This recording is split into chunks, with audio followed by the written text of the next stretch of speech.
At this moment, the meat gourds in front shook even more violently and said, "Second sister, we must grow up quickly. Maybe we can deal with the old demon's corpse." Deal, deal, deal. With the rhythmic sound of the word deal, the remaining 6 meat gourds started to sway. Under the golden tree, Duan Yun rescued a book titled 7 Points to the Original Energy. To be precise, he rescued half a book, as its lower half had been partially destroyed in the explosion. This manual was incomplete, but for Duan Yun this was not an issue. Since his debut, he had seen more incomplete manuals than complete ones, and still managed to practice and master his skills. One could only say that the young hero possessed extraordinary wisdom, particularly adept at filling gaps and understanding context. The martial god and Valkyrie could no longer stand the humiliation by Green Blade Demon and exploded together, leaving only this golden tree. The Murong brothers looked at the tree hole and eagerly said, "I want to explore further." But just as he reached the tree hole, the entire tree started to wriggle. This familiar scene shocked him. "No way! It's just a tree! Run quickly!" Shining shouted.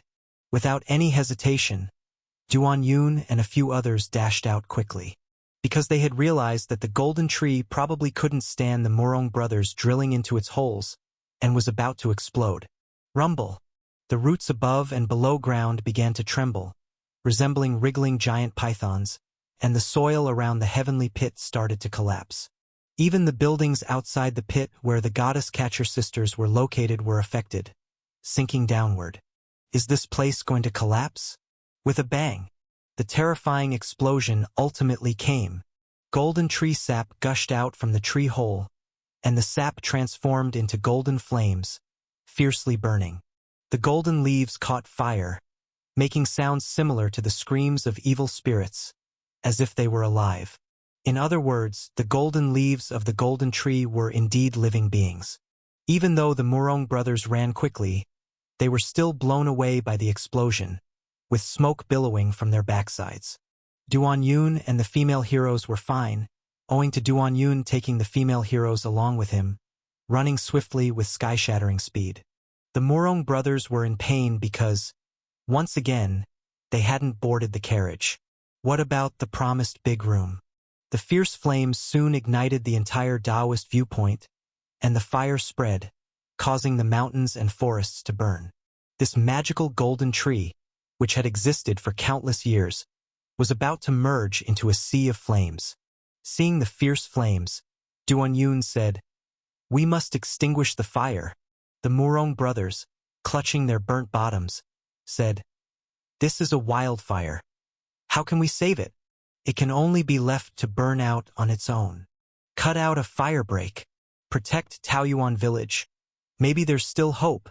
As Duan Yun spoke, black breaking body sword energy burst from his body, forming a black giant sword several feet long, which he swung at the mountains and forests ahead. The black sword energy swept through, shattering the dense forest, like hair being shaved off, leaving it bald. Not only that, a series of finger strengths were fired, and a row of trees spouted sap, like water arrows towards the fire. The Murong brothers observed and said, "So it can be done like this." Saying this, they flicked their green and white hair, and sword energy surged out. "No matter how deep the forest is, facing me, the Green Blade Demon, facing me, young hero Murong, you all have to bow to me." In no time, the Jade Pearl heroes each demonstrated their divine skills to fight the fire. What they hadn't seen were the few surviving Red Tower Mountain disciples escaping besides the fleeing Valkyrie. They had been buried inside a small pill furnace by the tree roots before, not yet turned into blood and flesh. Thus they witnessed how the Jade Pearl demons humiliated and killed the Valkyrie and the first-generation martial god in their entirety. And just moments ago, the explosion had lifted them along with the pill furnace, unexpectedly giving them a chance at survival. A Red Tower disciple with eyes blazing red, full of bloodthirsty veins. Old Demon Duan was indeed heinous. The romance between the Valkyrie and the first martial god was touching enough to move people to tears. They merely controlled a village's lives to protect secrets, fond of transforming people into elixirs and mummies through golden leaves. only to be ruthlessly murdered by old demon Duan. This is a huge insult to the martial god seniors, the dream of martial world people, and love. Old demon Duan, do you want to destroy the dreams of martial world people, destroy the martial arts myth, and destroy love? He, someone who enjoyed smoking Red Tower Mountain and a bloodthirsty storyteller, eventually awaited the chance to expose this demon's wicked deeds. He believed that as long as everyone in the martial world had a bit of love, they would come to crusade against this heinous demon. Just like when many cowardly male experts once stepped forward to slay the Turtle Slayer evil demon. Under Duan Yun's leadership, the Jade Pearl heroes moved swiftly like the 8 immortals crossing the sea, each displaying their divine skills to extinguish the fire. In an instant, bursts of fist power, sword light, sword shadows, and palm wind interwove with the dark golden flames, creating brilliant fireworks that were quite beautiful to behold. At this moment, the Murong brothers finally completed their unite with their beloved Ning Qing. Previously, he was resentful for twice missing Duan Yun's ride. But now he, the green saber young hero, also had a ride. Ning Qing's martial arts were quite erratic. Mingyu Palace's dream emission heart scripture made her combat power fluctuate depending on how well her dreams were emitted the night before. But overall, she was quite adept at hand techniques. Now, the two stuck together, and their saber chi like spring rain and palm wind like flowing clouds howled, breaking through the encroaching flames with impressive momentum. Wait a moment. Ning Qing sutenlisait. The Murong brother looked anxious and said, Qing, what's wrong? I feel like we're not doing too well this way, Ning Qing said, a bit lacking in confidence. The Murong brother looked astonished and said, Why not? Our unity is like gold wind meeting jade dew, far better than anything in the mortal world. He was confident and took responsibility for his words. But the next moment, when he followed Ning Qing's gaze, he was dumbfounded. It was because Duan Yun had once again united with Shening, Fenglinger, and Ziyu. Not to mention old demon Duan's issue with women. Just the momentum that Duan Yun and these 3 wings created was beyond comprehension. Shening, Fenglinger, and Ziyu had different teachings. Even though Fenglinger and Ziyu both studied swordsmanship, one was as passionate as a peach blossom in full bloom, the other as clean as a bright mirror, with styles vastly different. But old demon Duan was absurdly capable of perfectly integrating whatever others could do. So their combination achieved a more than 4-fold effect. Are you some kind of extraordinary artifact? How can you unite with any woman?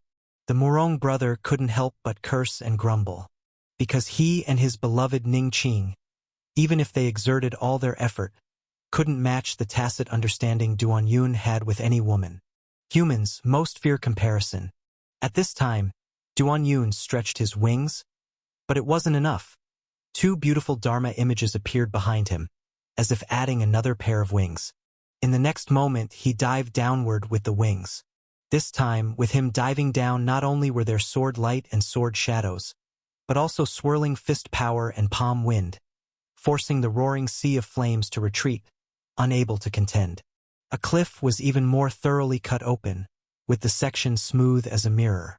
At this rate, he might really create a barrier strip. It was also then that the Murong brother and Ning Qing suddenly heard the sound of musical instruments. The music of suona and trumpets getting closer, in this vast sea of flames, didn't sound like an alarm but rather some joyous music, seeming rather eerie. Following that, they leapt to a higher place, witnessing a truly bizarre scene. They saw the villagers of Taoyuan village wearing big red robes, playing instruments joyfully, running towards the sea of fire, looking like they were going to a wedding. Duan Yun brought up the heroines and also noticed this, surprised. What are these guys doing? Playing with fire? Boom, boom, boom. Faced with the terrifying sea of fire, these villagers frantically rushed in. Since there was some distance, it was too late for them to be rescued. Or rather, anyone wholeheartedly going into the fire was rather hesitant to be rescued. A group of people rushed into the sea of fire like moths flying to a flame. No, even moths know pain and struggle when encountering fire. But these villagers wore expressions of joy and happiness like crazy people. Some even danced with tears, as if not being burned by fire, but being lathered by the prettiest girl in the Chushui Pavilion at Wangchun Tower. In the blink of an eye, the villagers were burned to death, their burning bodies moments before death, constantly looking towards the north. That was the direction where the golden tree was located, as if that burning golden tree was the love of their lives, more true and loving than the Murong brothers. The tree is mad, the fire is mad, the people are mad. Watching these people get burned to death, Duan Yun also didn't want to fight the fire anymore, waved his hand, and chose to give up. The Murong brother watched many beautiful female villagers get burned to death. His tears almost fell down. Why burn women? He couldn't bear seeing beautiful sisters suffer and perish in the flames. But he only hated himself for being too far away to do anything. The fire burned too quickly for him to catch up to rescue them. At this time, Duan Yun shouted, "Let's retreat!" Since people were dead, saving an empty village no longer held any meaning. The group of people, battered and bruised, dashed towards the fairy cave amidst the overwhelming flames and smoke. Leng Yiming and Leng Yixue tunneled out through the cave entrance. With their previous experience of tunneling, this time, although they got stuck several times, they eventually managed much more smoothly. The two beautiful divine catchers emerged from the cave entrance and returned to the peach blossom forest, their bodies half black, half white. Though the fire hadn't reached them, the smoke arrived first, and in that narrow space, the spreading dense smoke was a death trap more formidable than the imposing bears that were stuck. However, by relying on the inner breath technique they practiced by day, they managed to tunnel out. Once the two divine catchers emerged, the smoke continued to billow out of the cave entrance, looking as if the entire fairy cave was exhaling clouds and mist. In the rolling smoke, the two swiftly found the upwind, avoiding further smoke inhalation. There was a small stream, and Leng Yiming and Leng Yixue hurriedly bent down to drink water and wash their faces. Only at this moment did the two sisters find some time to rest. From here, they could see the fairy cave spewing clouds and mist, as the sky behind the mountain wall was likely aflame, casting a golden-red glow that looked like a terrifying scene of demons emerging from the abyss. The two divine catchers didn't notice the three survivors from Red Tower Mountain escaping along the smoke. They had smoked for years, so this smoke from the fire troubled them less. At this time, having caught their breath, Leng Yiming and Leng Yixue lay down at a height again, taking out far-sighted glasses to observe the entrance of the fairy cave. They wanted to see Duan Yun and his group's movements. When they left, they saw Duan Yun bringing people to put out the fire. Previously, when Duan Yun made the Valkyrie kneel and stick out her tongue, and humiliated the first-generation martial god, this major demon, who showed no reverence to two martial gods, could be considered utterly demonic and evil.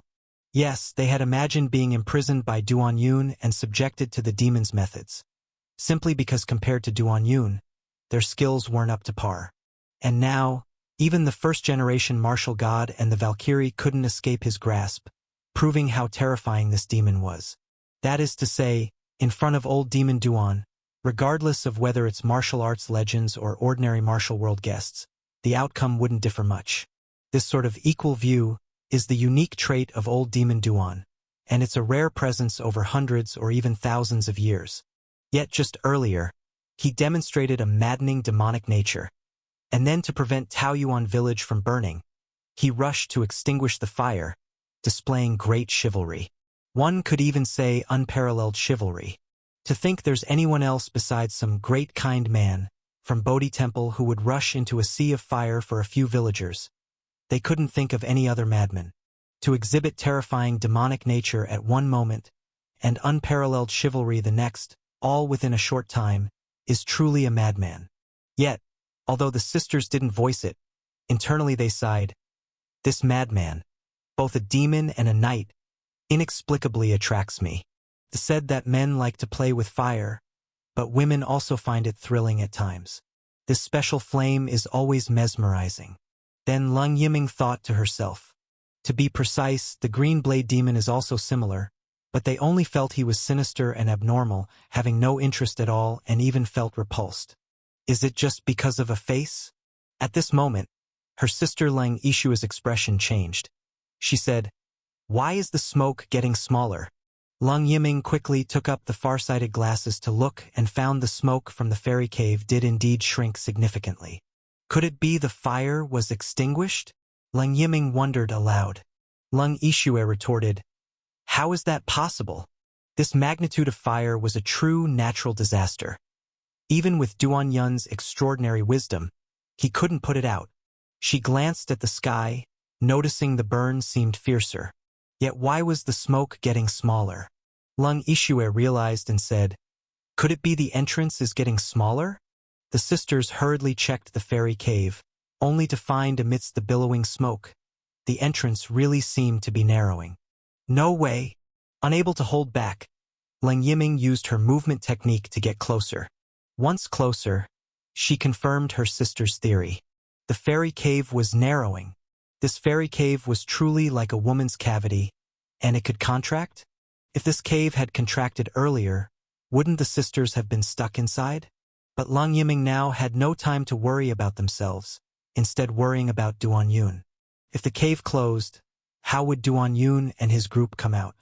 This terrain is complex, and this path seemed to be the only way out. Even with Duan Yun's extraordinary wisdom, ensuring safe passage remains uncertain.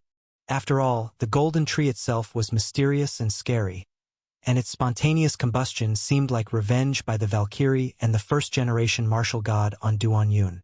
The revenge of the Valkyrie and the first-generation martial god is no small matter. Moreover, due to his personality, he wouldn't abandon his heroines or the Green Blade Demon, making it even harder. Then a more dreadful scene unfolded. The fairy cave trembled and contracted, sealing the entrance that was once accessible. Lung Yiming looked on anxiously and said, it's over. The path is completely blocked. Sister, how will they come out? Though Lung Yishue was also anxious, she had no solution. They were divine catchers, adept at tracking, not at digging holes. When they escaped earlier, they wished to remove their undergarments. Because the stones in the cave were hard, with their cultivation they couldn't widen it at all. At this point, Lung Yiming took out a metal tube and said, sister, should we try this? It was the Thunderbolt Hall's Thunder Bomb, capable of splitting mountains. Seeing this, Lung Yishue said, then hurry up before the seam disappears. The two divine catchers quickly rushed over, inserting the thunder bomb into the crevice of the cave entrance and lighting it swiftly.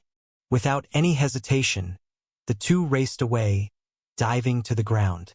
There came a loud boom, the mountain shook, an overwhelming force.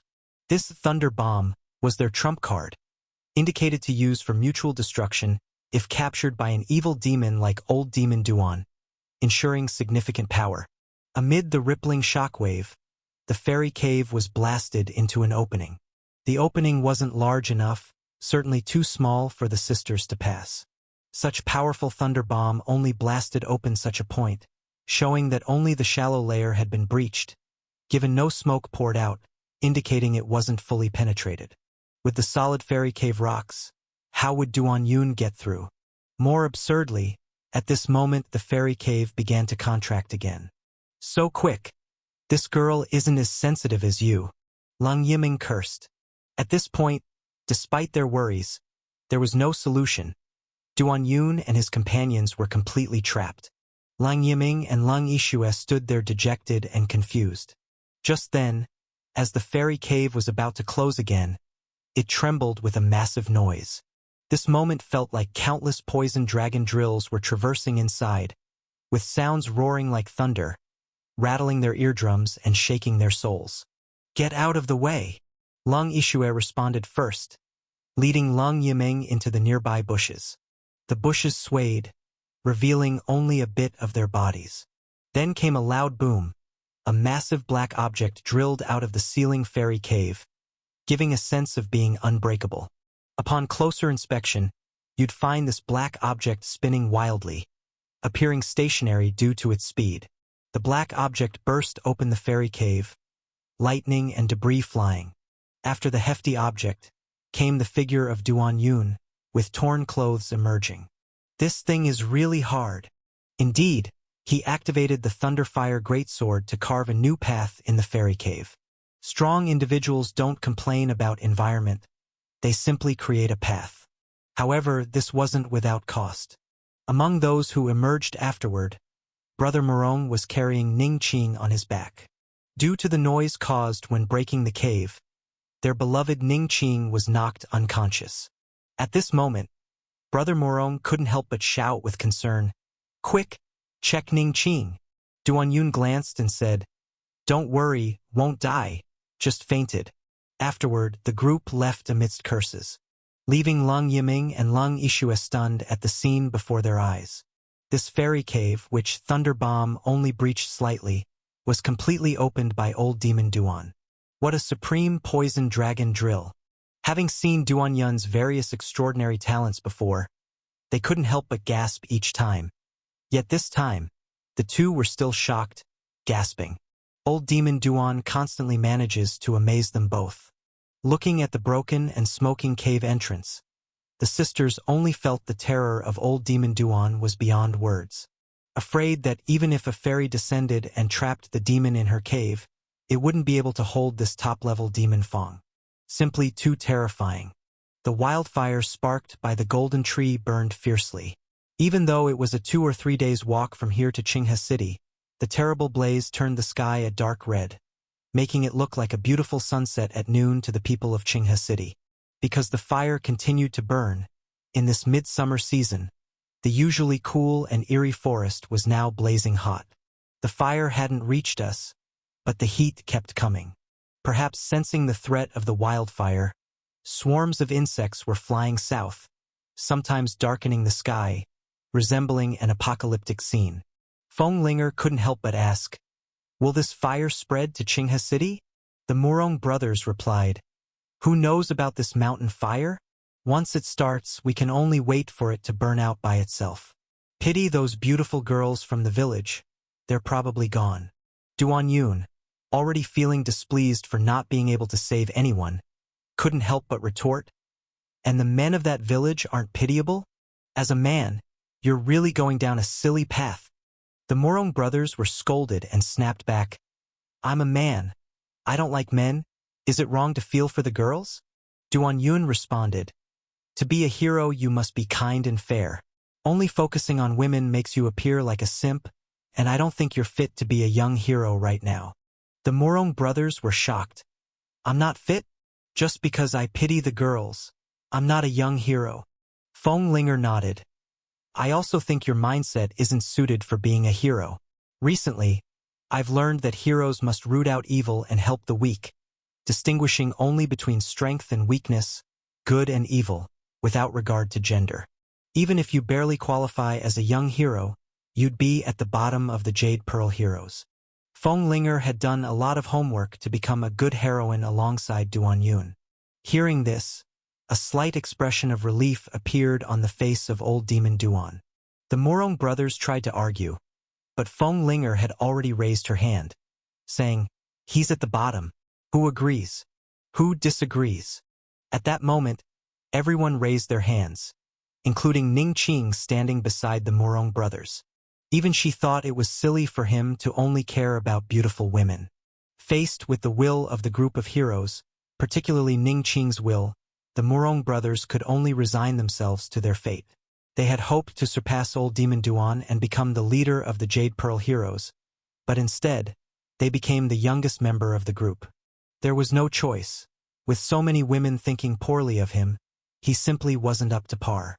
He resolved to work harder, raise his awareness, and regain the recognition of the Jade Pearl heroines. The next day, the group returned to Qinghe City. Qinghe City remained the same as they left it. On their way back, they saw groups of martial world adventurers bound for excitement. They were seeking their long-desired Golden Palace, the Valkyrie, and the Martial God Treasure Vault. Little did they know that everything they and the entire city of martial world people longed for had been destroyed by Duan Yun and his group. All that was left was half a volume of 7 points to the original energy. It must be said, the Valkyrie was a formidable opponent, who would have been tough to defeat without help for Duan Yun. They dealt with the Valkyrie, but suffered some injuries and were mentally exhausted. The group just wanted to rest for a couple of days and recover in that ghost manner. Especially the Morong brothers, who had darkened from the fire's smoke and bought some cucumbers en route for a facial mask to keep up appearances. Among the men of Yuju Manor, his looks were second only to old demon Duan, all thanks to his good maintenance. The others just wanted to get some good sleep. The group walked along the river to their residence, watching people do their laundry and dishes on the riverbank, hearing them chat endlessly about which man's skills were good, or which brother was considerate, filling Duan Yun with a sense of warmth. After being in the mountains, cut off from the outside world for so long, the worldly bustle truly felt reassuring. This time, they found the house next to Duan Yun's had been repaired. Owned by Mr. and Mrs. Li, of course. The carvings on the window must have been done personally by Mr. Li, who was skilled with a throwing knife, detailed and without any excess wood, resembling a fine piece of art. This demonstrated Mr. Li's stable hands and his controlled wrist strength. Such a person would surely be fearsome with a throwing knife. Upon returning to their residence, the tired heroines had gone to rest in their rooms, while the Morong brothers busied themselves with slicing cucumbers for face masks. Duan Yun was heading out. As he walked, he noticed the Morong brothers following him. Duan Yun couldn't help but ask, "What are you doing?" The Morong brothers said, "What you're doing, I'm doing too." "You've noticed too?"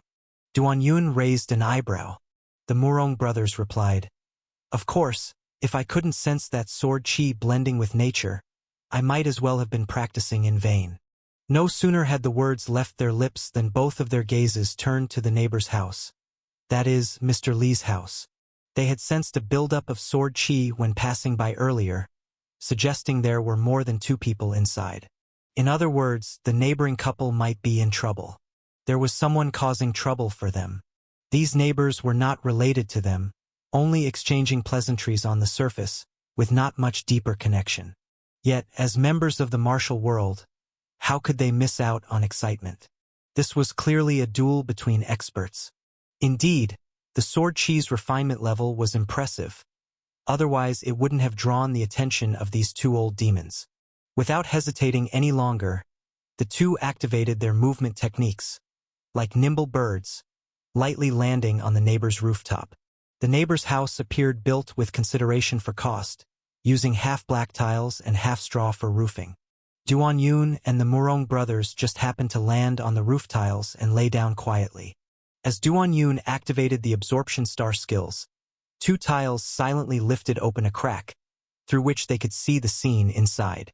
Arriving here, the sword aura that felt faintly discernible suddenly became more apparent. The two blade wielders felt a piercing chill. This was summer, but the sword intent exuded made one feel like entering winter. And at this moment they also saw the interior scene. Mr. and Mrs. Li stood on one side of the room, their expressions grave, and this terrifying sword aura was being emitted by Mr. Li. His hands hung naturally at his sides, without a blade, yet he was more fearsome than a world-class swordsman holding a divine blade, because he was in a state of about to strike but not striking, and his sword aura and sword intent were the same. Duan Yun and his companion had long seen that Mr. Li's flying knife skills weren't weak, but they hadn't anticipated they still underestimated him. Just this fleeting and chilling state of readiness surpassed most sect leaders in Qinghe City. This couple had renovated their house to save money, using only half the tiles, yet never imagined they were dealing with such a master. It seems in Qinghe City, they aren't the only heroes treading with low profiles. Who could be forcing Mr. Li to reveal such sword aura? Because under their observation, Mr. Li's sword aura was ethereal, yet he seemed as if facing a formidable enemy. The next moment, the two shifted their view slightly and saw another person. A man in a purple robe. Facing this terrifying sword aura, the purple-robed man just sat there, looking very composed and relaxed, as if even if Mr. Li's flying knife was launched, he could catch it effortlessly. Just this calmness alone made them not dare to underestimate him. Indeed, another master had appeared. At this time, the purple-robed man looked at the Li couple, his face filled with pain and deep emotion as he said, "Do you remember our promise?" Seeing this scene, the Morong brothers understood at once. This Li couple had eloped. Mr. Li presumably snatched the woman from the purple-robed man, who was now passionately questioning Mrs. Li, Lin Yin. Duan Yun likely thought the same. This martial world is nothing short of deceit and murder, or the affairs of love, and his companion here is a love-struck fool. Looks like this Li couple came to Qinghe City to elope and avoid enemies? Unexpectedly, they still couldn't escape. Hearing this, Mr. Li became even more tense and said, "Brother Long, since we've known each other, why force me so bitterly? Ener and I are truly in love." As expected, they guessed right. This was over a woman. From the looks of it, Mr. Li and Brother Long should be old acquaintances, perhaps even friends. It's often said not to betray a friend's wife. Mr. Li had run away with his friend's woman. This is a classic storyline of love and enmity in the martial world. Although cliché, Duan Yun and the Murong brothers loved watching it without blinking an eye. At this time, the man called Brother Long, in the purple robe, wore a face of agony and questioned. "When we were close, you called me Little Long Long. Now you have a new love and call me Brother Long. Li Kai, do you remember that night at Daxia Lake? What you did and what you said to me? Stop it. I'm begging you not to say more," Mr. Li also said painfully. Hearing such a conversation, Duan Yun and the Murong brothers were stunned for a moment, thinking they had misheard. After a while, they too showed signs of pain. What development was this? Not two men turned against each other over a woman, but had feelings for each other, with Lin Yin breaking them apart? No, why did it get so complicated? Why can't I say it? You said you'd love me for a lifetime. Why do you like such a lousy woman? The purple-robed man questioned again. The purple-robed man was burly, bearded, giving off the vibe of a well-off merchant roaming the martial world with no weak martial arts skills. For a man like this to speak such words, Duan Yun almost wore a mask of agony on his face. The promised classic plot of elopement with a woman, brotherly fallout, where did it go wrong? And Mr. Li, you really don't spare either gender. Mr. Li shook his head. Brother Long, it's all my fault. I thought I liked men, but later found out I also like women. Someone like me is destined never to be with you. Really? What if I'm determined? This is what they call starting and abandoning halfway. You don't love me, and sleeping with me is deception. Do you think you can just leave like that? The purple-robed man still didn't stand, but it was clear his emotions were gradually losing control.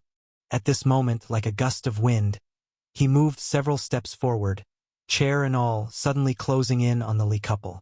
Is this shifting shadow? The Murong brothers' eyes widened, realizing that this purple-robed man should not be underestimated. Just this shifting shadow light body skill bordered on a grandmaster level. Li Kai couldn't help but shout, "Stop coming closer! I won't!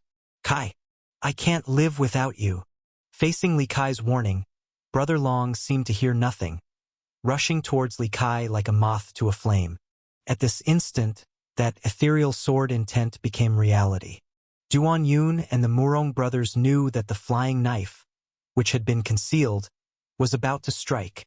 Such a flying knife, once released, feared it would draw blood and take lives. With a hum, the flying knife flew out, only to suddenly halt. Between the purple-robed man and the Li couple, mere inches apart, a fearsome flying knife pointed at his throat. Even Duan Yun and the Murong brothers couldn't see how he managed to draw and stop the knife. We can only say this flying knife truly carried a demonic charm, as if it could hit whatever it intended to. At this moment, the Murong brothers couldn't help but think of someone. Li Fashia. The legendary Fashia, whose flying knives never missed, was once crushed for 3 days and nights by the meat venerable without dying and successfully pierced the opponent's right eye with a flying knife. This Li Kai was also surnamed Li. Could he be Li Fashia's successor? Back then Li Fashia and the meat venerable were both hurt, and later, Fashia's power waned because he got entangled with the inextricable bodhisattva flesh. But he also took this chance to retire from the martial world, fathering numerous sons and daughters. This Li Kai's expertise in flying knives was remarkable. Perhaps it's possible. The flying knife's aura hovered on the purple-robed man's throat, causing his skin to shiver with goosebumps, but his gaze remained firm. If you don't want me, then kill me. The purple-robed man took a step forward, forcing the Lee couple to retreat a step. But with a thud, the couple had already hit the wall, with nowhere left to go. At this moment, Lin Yin couldn't help but cry out, "Cousin, don't do this."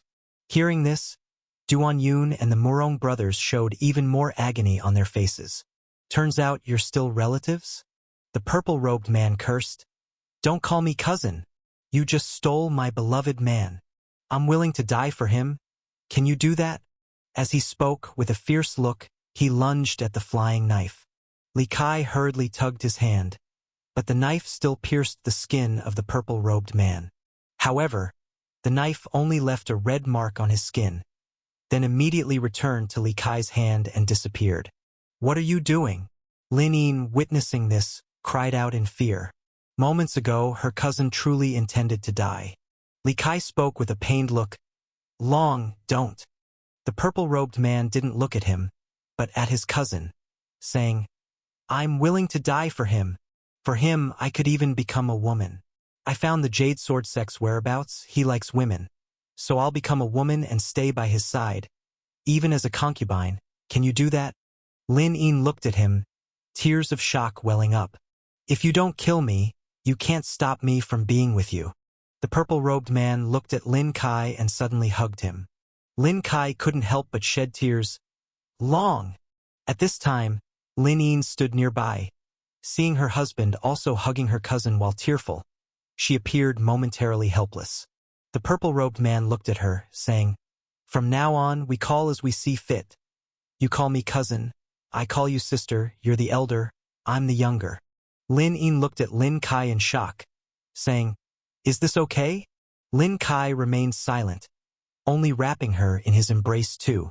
Thus, in the eyes of Duan Yun and the Murong brothers, it was a flamboyant scene of Lin Kai's left and right embrace. They couldn't bear to look any longer and quietly left, even shedding a few tears. They just wanted to watch a show. But this drama was too much to handle. The old demon Duan and the Murong demon went to join in the fun, expecting a good time gossiping, but the reality was quite the opposite. Li Kai, embracing a strong man on his left, even the perverted Murong demon found it an eyesore. Duan Yun once again confirmed that this world is unclean. It's filthy. At that moment, Duan Yun couldn't help but recall a novel from his past life about a man named Li, also known for throwing knives, who shocked him long ago by gifting his brother's wife. Yet this world proved even more crazy and perverted. If Brother Long could transform into a woman, he might reluctantly accept it. In this regard, his misunderstood Jade Sword True Understanding being applied to these three eyesore-inducing individuals seemed like a good thing instead. But from how things looked when they left, the three had evidently accepted the situation. Thus, even if Long's surname remained male, it appeared they could still live happily as two men and one woman. Realizing these three were their neighbors, Duan Yun only felt that his mind was tainted. He couldn't help but mock. With such perverted inclinations, might these three not commit some depraved acts? As long as they committed unforgivable evil acts, young hero Duan would have a reason to cleanse the filth. The Murong bros shook their heads and said, "I think not. Li Kai may be a descendant of Li Faxia. His descendants may have peculiar interests, but their conduct is usually upright, not really doing bad deeds." Hearing this, Duan Yun decided to set it aside for now. There's too much great evil in this world. Bizarre interests don't break the threshold of a young hero's line for chivalry and justice, just being a mental irritant. Duan Yun couldn't help but practice breathing techniques, using extraordinary wisdom to clear a portion of his mind's memories, restoring some semblance of clarity. Yet this clearing wasn't complete. From time to time, the image would resurface, to the point where he even thought of learning the dream emission skills from Ning Qing. It's said that Mingyu Palace's dream emission skills easily help one forget things, as Ning Qing almost couldn't recognize the Murong bros several times upon waking, scaring them terribly. After all, it's rare to find a woman who genuinely likes you. If she were lost, how could he continue living? Fortunately, Ning Qing could gradually recover her memory, preventing the Murong Bro's endless hatred from reaching new heights. In short, after witnessing Li Kai's love triangle, Duan Yun felt mentally and emotionally affected to the point where he couldn't concentrate on comprehending 7 points to the original energy. The only secret he obtained from the first-generation martial god was truly profound, making it difficult to apply his completion skills. Due to his poor state, Duan Yun could be said to have encountered unprecedented difficulties in comprehending martial arts. He planned to rest for 2 days, then endure 2 sleepless nights to see if he could break through the basics. At the same time, in another corner of Qinghe City, the bloodthirsty storyteller, who had managed to escape Red Tower Mountain before, had initiated storytelling mode. It's over. It's over. Old demon Duan reemerges in the martial world with a gang of demons, destroying everything in their path. The storyteller, eyes bloodshot, slapped the wooden block loudly and said. Someone below frowned and asked, "Where is old demon Duan causing trouble this time?" "Right here in the Qinghe City area." Not just him, but also the Green Blade Demon and several of old demon Duan's Star Fury witches. Upon hearing this, someone below couldn't help but be startled, questioning, "How is that possible? I'm from the Beggar Gang, known for having the most reliable information, yet I was unaware." That disciple of the Beggar Gang, who usually appeared destitute, was dressed quite properly in the tea house, even sitting in a seat of honor. Indeed, these storytellers only know how to be sensational. If old demon Duan were here, wouldn't you run, instead of spouting nonsense here? Seeing the crowd's disbelief, the storyteller quickly tied a blood-red ribbon around his head, his eyes firm, and said with emotion, "I am the bloodthirsty storyteller, a life of righteousness. No matter how terrifying or cruel old demon Duan or his methods, I am determined to expose his evil deeds." The moment they saw the red ribbon, the skeptical martial world folks started to believe somewhat. The red ribbon, entwined with the storyteller, seemed to wrap around their hearts, binding them to belief. After all, the bloodthirsty storyteller is the oldest type of storyteller, and only those fearless ones dare to keep revealing old demon Duan's demonic acts. Since his debut, old demon Duan's stories have continually been spread by them. It's said the bloodthirsty storyteller and the great hero storyteller fought fiercely for their respective positions, representing the most stubborn resistance against old demon Duan. Many who previously bore grudges against old demon Duan have long had grass growing several meters high on their graves. That's the origin of the rumor about old demon Duan being unprovocable and petty. At this point, someone asked, "Don't just tempt us. Tell us what Mr. Duan, or young hero Duan, did?" The person asking suddenly recalled something, changing their tone and glancing around. For there was a rumor that old demon Duan had a sharp-hearing ear, and if one inadvertently disrespected him and he found out, they'd suffer familial slaughter. Given that old demon Duan is said to be in the Qinghe City area, who dared to speak recklessly? At this realization, others around also perceived it, feeling a chill down their backs, as if a pair of evil and terrifying eyes were secretly watching them. Regardless of gender, they closed their legs tightly and sat upright with caution. Some felt listening to rumors about old demon Duan brought bad luck and quietly left, while more people, frightened yet intrigued, continued to listen. After all, people of the martial world love watching dramas and gathering for excitement. They really want to know what new tricks old demon Duan has pulled off. The latest news is that the Jade Guanyin, famous for her cunning, was countered by old demon Duan and even forced to bear his child. The bloodthirsty storyteller, upon seeing this, couldn't help but curse loudly. What dog shit young hero he is. He's a devil. What did he do? What he did is unspeakable and deserves 1,000 cuts. Speaking of which, sorrow showed in his eyes and he continued. The Valkyrie whom we've adored for life, who once led the glory of the martial world, merely liked to copulate with the old martial god from the golden tree and turn people into dried corpses. Yet due to such a minor matter, the Valkyrie and the old martial god in the tree were defeated by old demon Duan and his gang inside the golden Taoist temple, suffering unprecedented humiliation. At the time, The Valkyrie kneeled before the old demon, extended her tongue, shedding blood-red tears, while suffering the indignity of being mounted by the green blade demon, constantly forcing the old martial god to spit out the divine skill secret manual. In the end, both of our dearly adored martial gods blew themselves up in despair, dying a tragic death. The golden tree along with the golden Taoist temple turned into an inferno, completely destroyed. Do you say old demon Duan's evil deeds are evil or not? One could say old demon Duan destroyed the martial arts myth, destroyed love. We are all blood-bound Jianghu people. I say we should unite to beat old demon Duan to death. Everyone must seize the time. Old demon Duan and the Valkyrie had a blood duel. He suffered serious wounds. This is the best opportunity.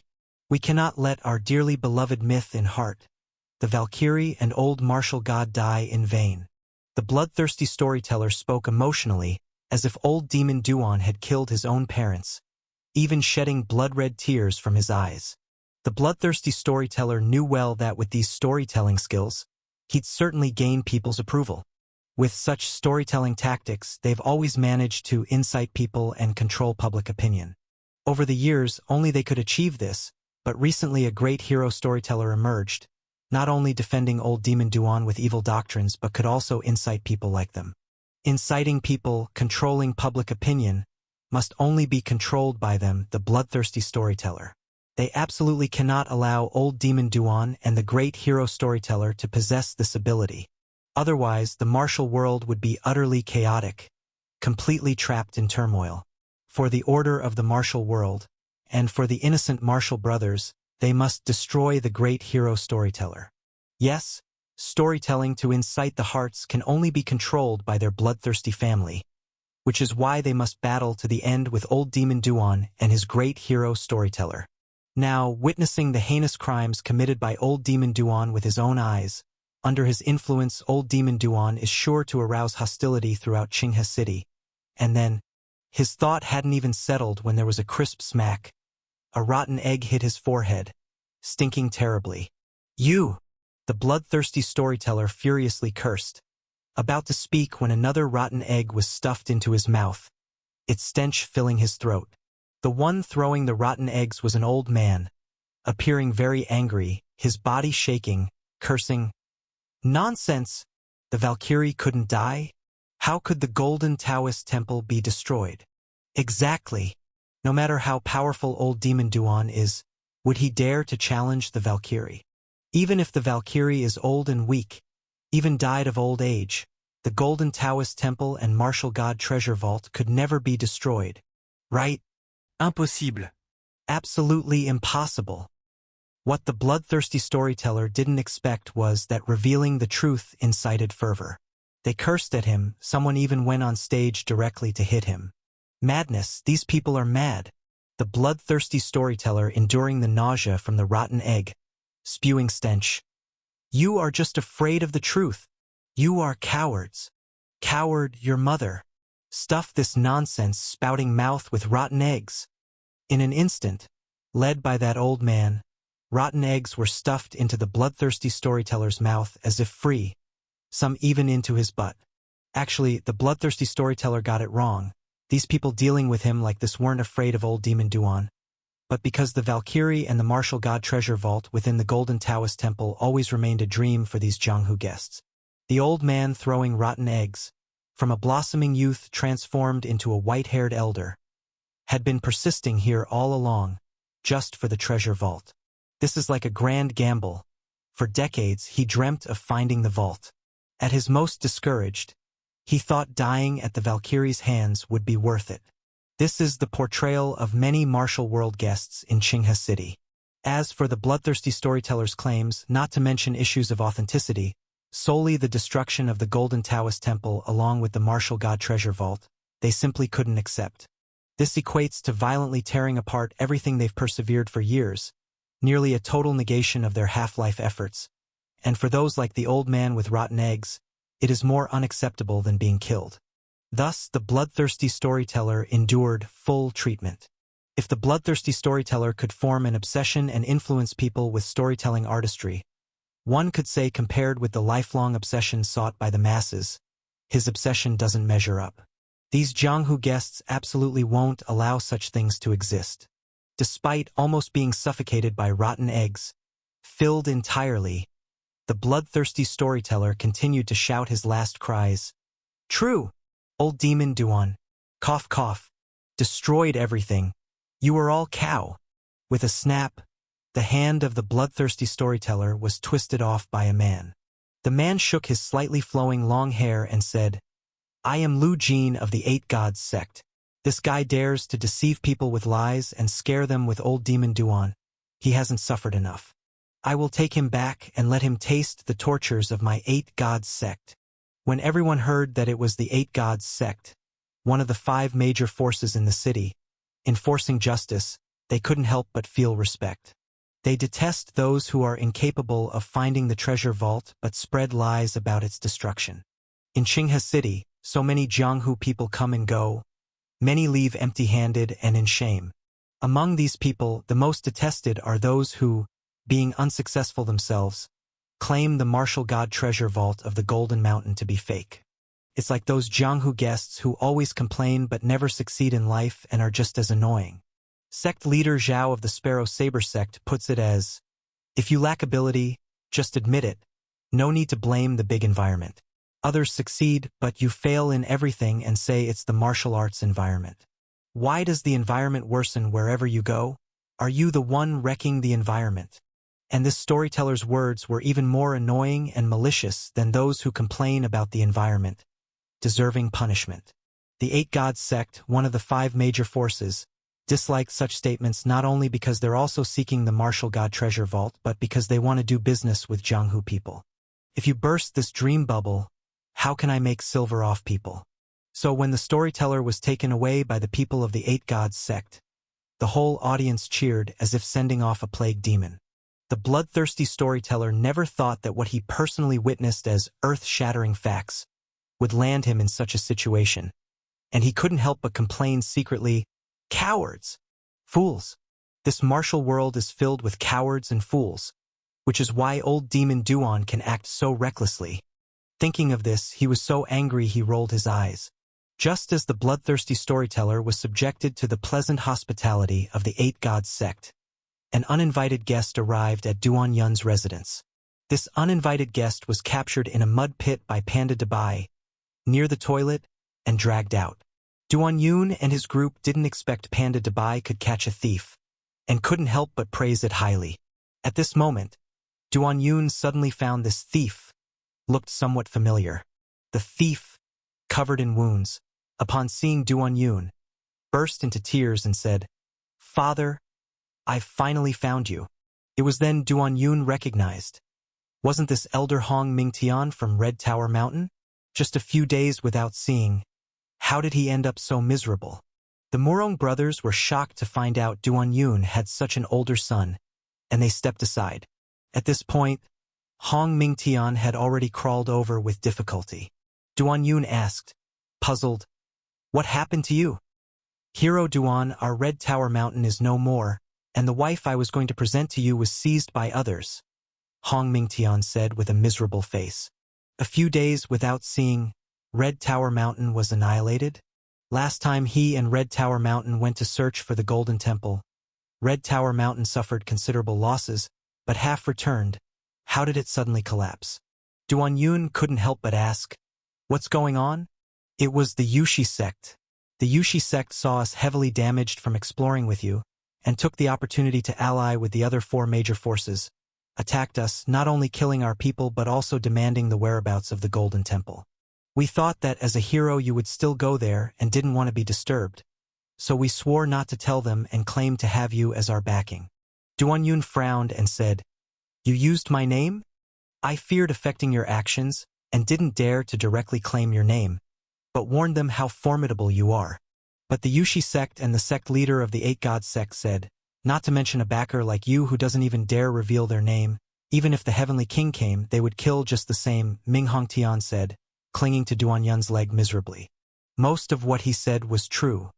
He never expected the other side to act so quickly and ruthlessly, so that when he wanted to use Duan Yun's name for protection, almost all of Red Tower Mountain was already dead.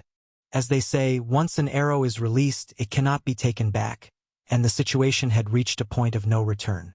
He felt such hatred. The heritage of Red Tower Mountain was destroyed under his hands. What's the point of surviving? So he decided to grit his teeth and fight. Sincerely thinking of Duan Yun, he never revealed Duan Yun's identity. Knowing Duan Yun used a false name to blend into Red Tower Mountain to keep his identity secret. Later, he relied on his last skills and escaped, heavily injured, just for a chance. A chance for Duan Yun to seek justice for him and Red Tower Mountain's unfairly killed disciples. He knew Duan Yun wouldn't be grateful to him. After all, he could sense Duan Yun didn't like Red Tower Mountain much, even if they were obedient later. But it was his only chance. Duan Yun wouldn't be grateful to him and Red Tower Mountain. But he is vengeful. Sure enough, at this moment, Duan Yun said with a gloomy face, "Damn it! What's with this Yushi sect and Eight Gods sect? Giving me no respect at all?" He certainly didn't have a good impression of Red Tower Mountain, but whether it was Wang Dihua or the current Hong Mingtian, they were at least sensible. In forming the righteous army and seeking the Golden Taoist Temple, they spared no efforts. To put it another way, Wang Dihua and Hong Mingtian were familiar faces. Even if they were not good people, they were at least obedient dogs.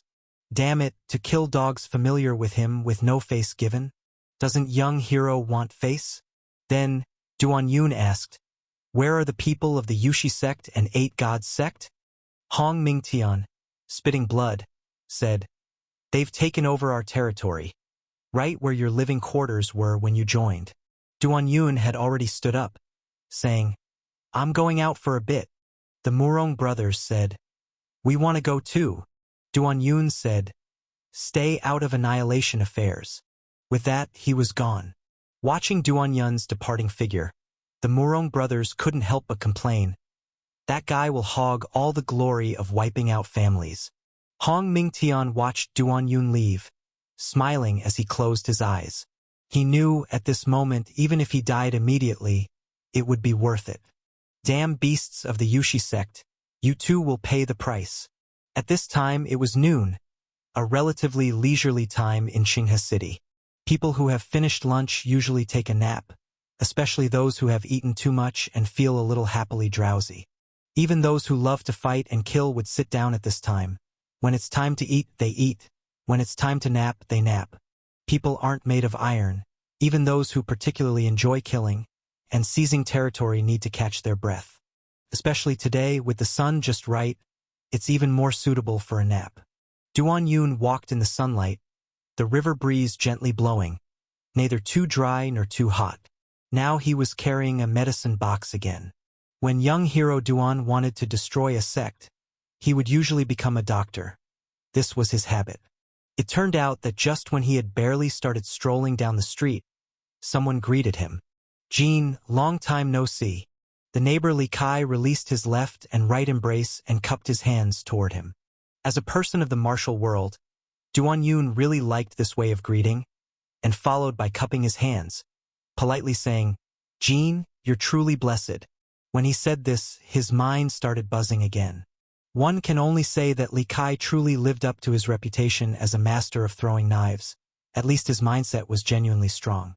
He actually went out shopping with a muscular male lover and a newlywed wife, all three appearing so happy together.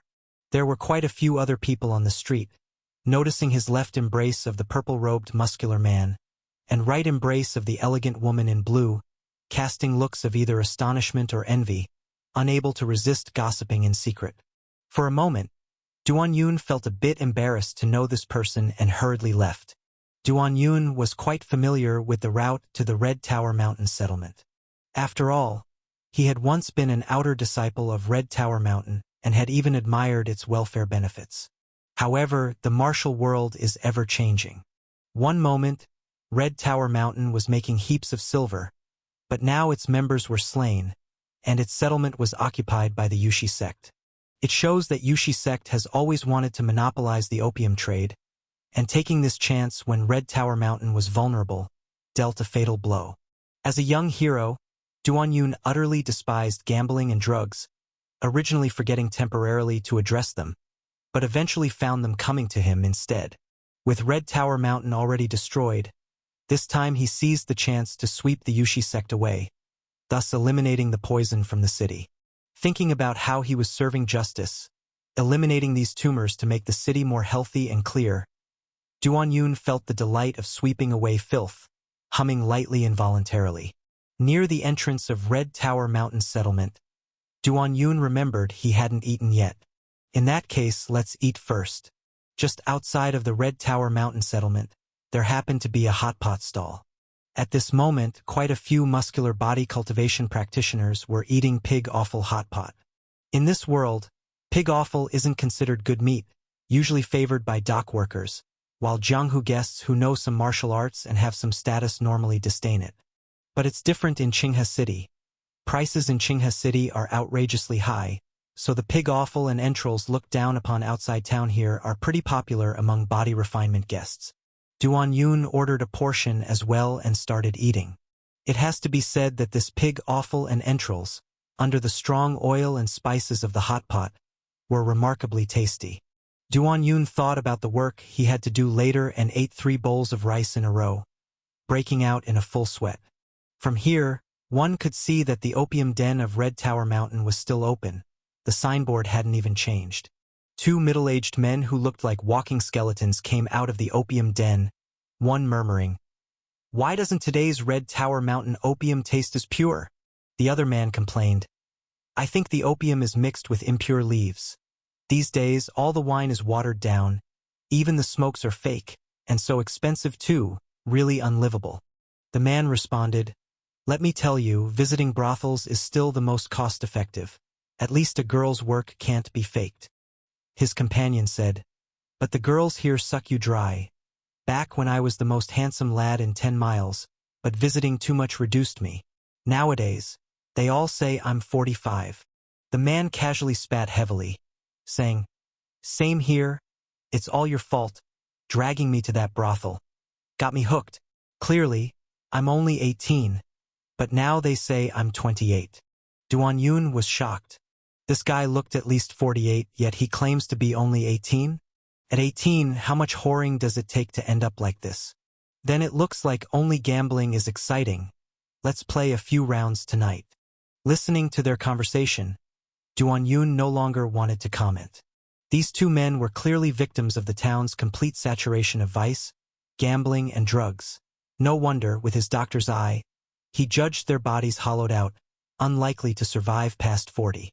Just as these 2 opium addicts were cursing and discussing brothels and gambling, 4 men in red suddenly walked over from the other end of the street. The appearance of these 4 men in red instantly changed the street's atmosphere.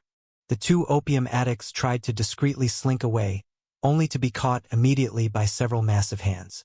"Big brother, we didn't do anything," the skeletal man said fearfully. "I know you didn't do anything, but your complexion doesn't look right," the leading man in red said. "Big brother, we were born weak, that's just how we are," the skeletal man replied. "Nonsense, I see you're just depleted in chi blood. If things go on like this, you'll meet King Yen sooner rather than later. Meeting me is your good luck. It happens I'm on my period today." Upon these words, the skeletal man's face changed, pleading, "Big brother, no, really no." But before he could finish speaking, the man in red had already taken off his pants. Woo-woo. The next moment, the weakling was pinned to the ground, forcibly infused with blood. At this time, another man in red took off his clothes, revealing a swollen chest, and said to another sickly ghost, "You're really lucky, just in time." As he spoke, he was also forcibly treated. It turned out to be someone from the Iron Blood sect. After the real man from the Iron Blood sect finished the treatment, he gracefully pulled up his pants and put on his clothes, ready to leave, leaving 2 sickly ghosts there crying and vomiting. Duan Yun watched this, feeling quite gratified. Duan Yun had been mingling in the Iron Blood sect for some time, and he didn't recognize any of these people, showing that the Iron Blood sect had expanded a lot during this time. The other party was indeed practicing his medical practitioner's compassionate heart philosophy, but the approach was a bit rough. But in this martial world, indeed, some drastic measures are needed. At least, after drinking some of this blood, these two sickly ghosts could live a bit longer. As the young hero passed by, it could be considered bringing some health to the sick Qinghe city. At this moment, Duan Yun could very clearly feel that the people around him were getting nervous, and some even picked up their pots and ran. Because men from the Iron Blood sect were coming over. Ever since the men from the Iron Blood sect stopped fighting and started feeding blood to treat illnesses, Qinghe city had fallen into a strange panic. A panic of being treated. The blood of the men from the Iron Blood sect was useful, with good efficacy, saving quite a few lives. One elder from the Jiangzhong sect, full of holes from poisonous insects, miraculously survived after being forcibly fed blood milk by the sect leader of the Iron Blood sect. But although he survived, he soon died by committing suicide in front of so many people, especially in front of many direct disciples, being fed blood milk by a hairy-chested man. This elder, who was always fond of his reputation and quite dignified, couldn't get past his inner hurdle and thus ended his own life. Many people thought that elder was mentally weak. After all, it's better to live shabbily than die gloriously. But the terror of the Iron Blood sect lay in the fact that, even if there was no danger to your life, but just a little overindulgence and physical depletion after a night with 10 women, you would be seized and forcibly treated. It's important to know that those who can indulge here are somewhat notable figures, and because of being forcibly fed blood in front of a crowd, they lost face and couldn't mingle anymore. Because of this, disciples of the Iron Blood sect were targeted and killed by many people. But ever since the blood from the men of the Iron Blood sect started curing, they've become incredibly troublesome. If you fight with them and don't kill them quickly, they can drink their own blood while fighting and eventually drag their opponents to death. This style of fighting was always the specialty of the divine doctors of the Jiangzhong sect, but the Iron Blood sect showed a tendency to surpass them. So now they have become a rather fearsome force, and in the short span of time, more than a dozen notable figures had retreated from the martial world due to being forcibly saved. People on the street, fearing forced healing, fled and scattered at the sight as if seeing a plague god. But Duan Yun still sat there, unmoved, watching the 3 men walking towards him. The 3 sharp-headed men from the Iron Blood sect were also looking at him. The leading man observed Duan Yun for a while and said with relief, "You look very healthy. Keep it up." Duan Yun cupped his hands and said, "Same to you." Having finished the meal and watched the show, it was time to get down to business. Thus, Duan Yun stood up and walked towards the Red Tower Mountain residence. As soon as he entered the door, he was stopped by a man dressed as a steward. "Who is it? What do you want?" the middle-aged man questioned with a guarded expression. Duan Yun patted the medicine chest and said, "I am a doctor, here to treat your sect master's illness." The middle-aged man carefully scrutinized Duan Yun and said, "The second sect master never mentioned needing someone to see him." Duan Yun said, "Take me to see him and you'll find out." The middle-aged man didn't move. Instead, he became more guarded and said, "No." The extermination of the Grey Eagle Gang had already raised the vigilance of the 5 major factions in the city, and the ferocious method of the perpetrator masquerading as a doctor to first kill the leader and then the gang members left a deep impression. As one of the 5 major forces, the Yushi sect's second sect master, Lin Mu, had long ordered to be extra vigilant about doctors visiting. The more the middle-aged man looked, the more uneasy he felt. Because Duan Yun's appearance and attire, combined with his unknown origin, really fit the bill. He couldn't help but step back, ready to call for help. But at this moment, a flash of white light swept past, and he felt a chill below, standing frozen in place. The white sword chi grazed his crotch, cutting open his pants and a layer of skin. If it had been a little off, Duan Yun brandished the sword finger and looked at him, saying, "How about now?" The middle-aged man's face stiffened, but he forced a smile and asked, "May I know the divine doctor's esteemed surname?" "Surname Jean. Given name Qinggu." "So it's divine Dr. Jean. The second sect master is inside. I'll take you to him." The man acted seasoned and immediately led Duan Yun inside. The man held a minor position in the Yushi sect and lived reasonably well, but compared to the heaps of silver and gold of those above, he got much less. Only 13 taels of silver a month. Why risk his life? Old Chun, who is this? On the way, someone asked. Old Chun hurriedly said, It's my cousin. Looking for a job. Your cousin is so young? Can't help it. He's famously naturally beautiful in the village.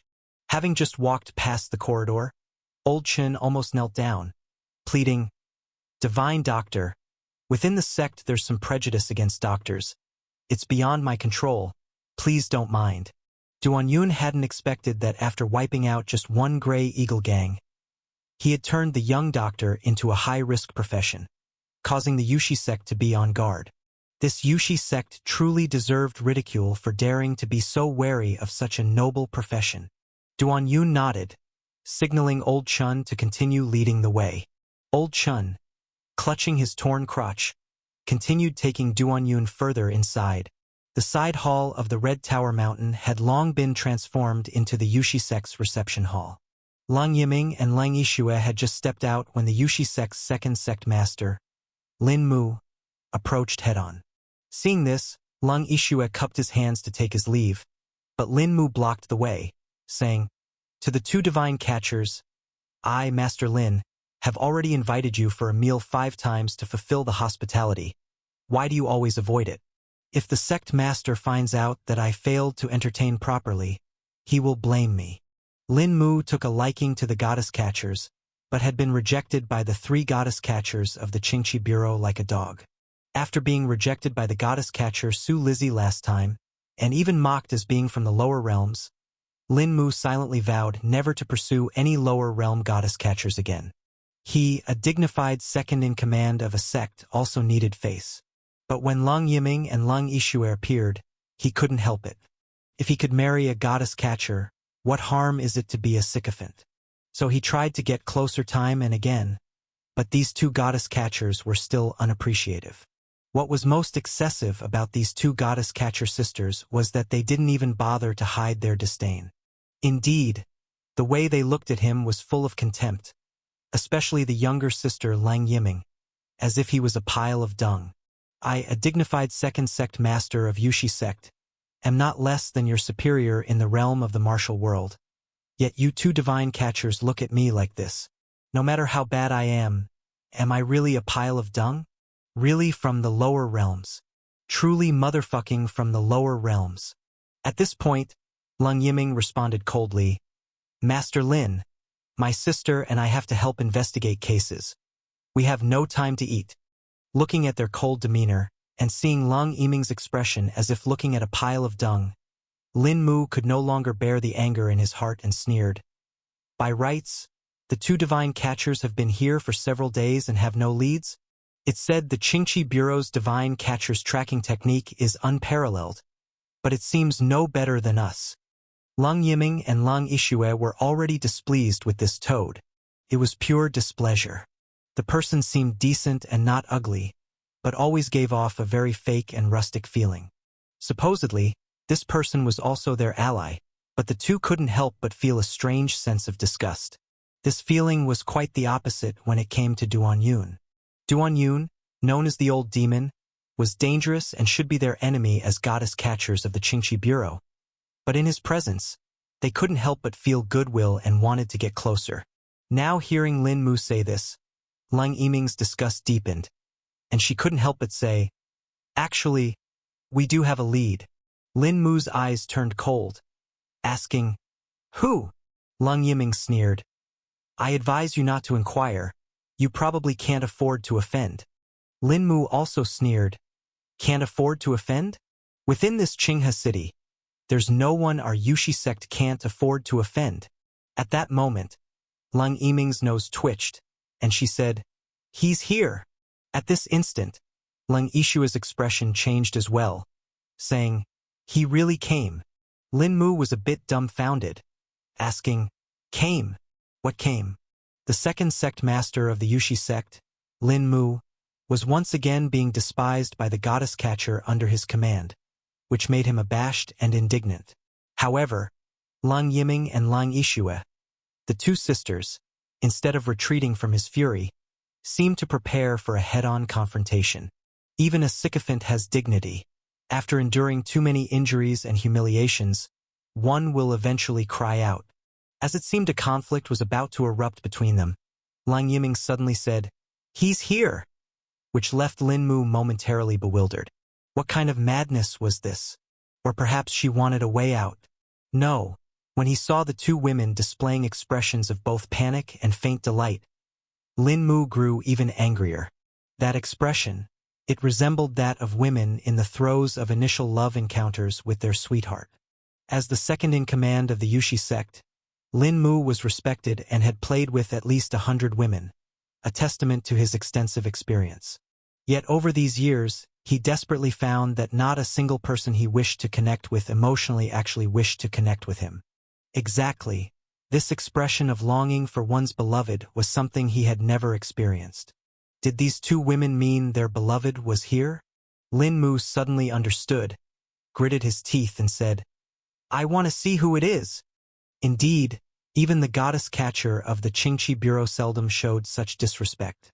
The two women were so fearless, likely because they felt protected by someone. This Qinghe city was unlike other places. Even dragons had to crouch before its 5 forces.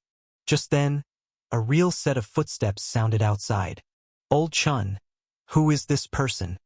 Lin Mu noticed his guard's voice abruptly stop, and then he saw 2 people. One was Old Chun from the sect, responsible for receiving goods and guarding the gate. The other was a young man who looked exceptionally handsome. Was it him? Was Lang Yiming and Lang Ishue talking about him? Women were indeed superficial, only knowing to like good-looking men. Lin Mu showed dislike and asked, "Old Chun, who is this?"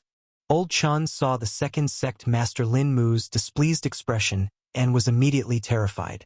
Lin Mu, as the second-in-command of the Yushi sect, was in charge of sword discipline and punishment, akin to a living Yama within the sect.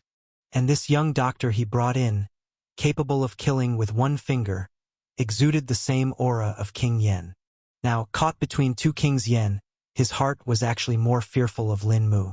This was because he had truly witnessed this living Yama's numerous ruthless methods. Yet thinking of the young doctor's finger behind him, he could only muster his courage and say, "Master Lin, this is Golden Orange Martial Divine Doctor, claiming to be here to treat your illness." Saying this, he adopted an extraordinarily innocent expression. Looking at this handsome young doctor, Lin Mu thought to himself that he hadn't called for a doctor, already sensing something amiss. The next moment he realized and his true chi surged. He recalled the Grey Eagle Gang extermination incident, where a young doctor came to treat an illness only to kill the entire household. Simultaneously, he also understood who Lang Yiming and Lang Ishue referred to as him. It was undoubtedly a killer he couldn't afford to offend. Fortunately, he was clever enough to react instantly and seize an advantage. Yushi sect's Yushi long smoke technique emphasizes breath that runs smooth like streams. With Lin Mu's sound, true chi surged from within him, making the surrounding air move like flowing water. Simultaneously, there was also an odor of smoke.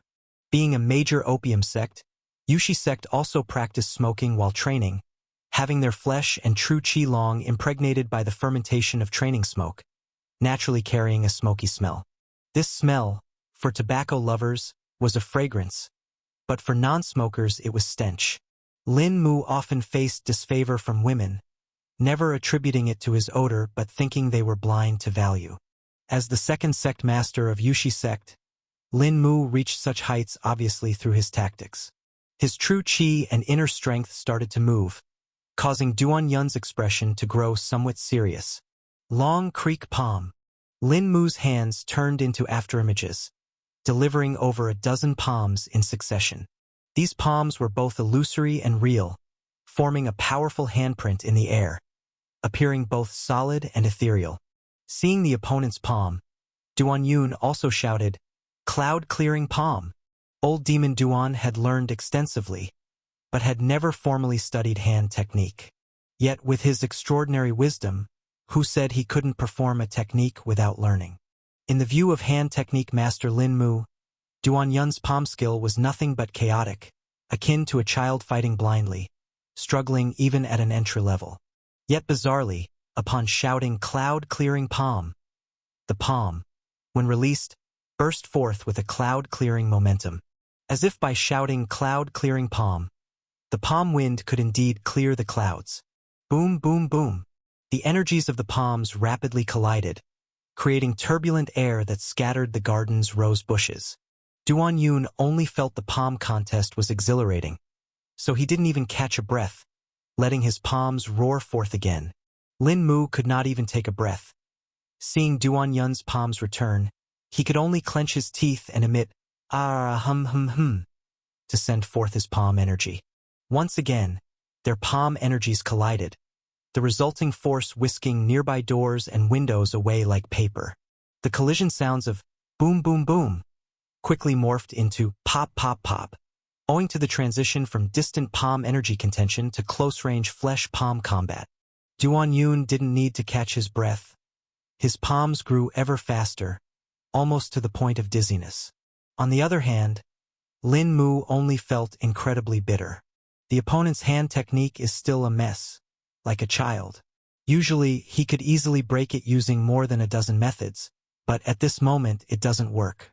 It's because the opponent is too fast.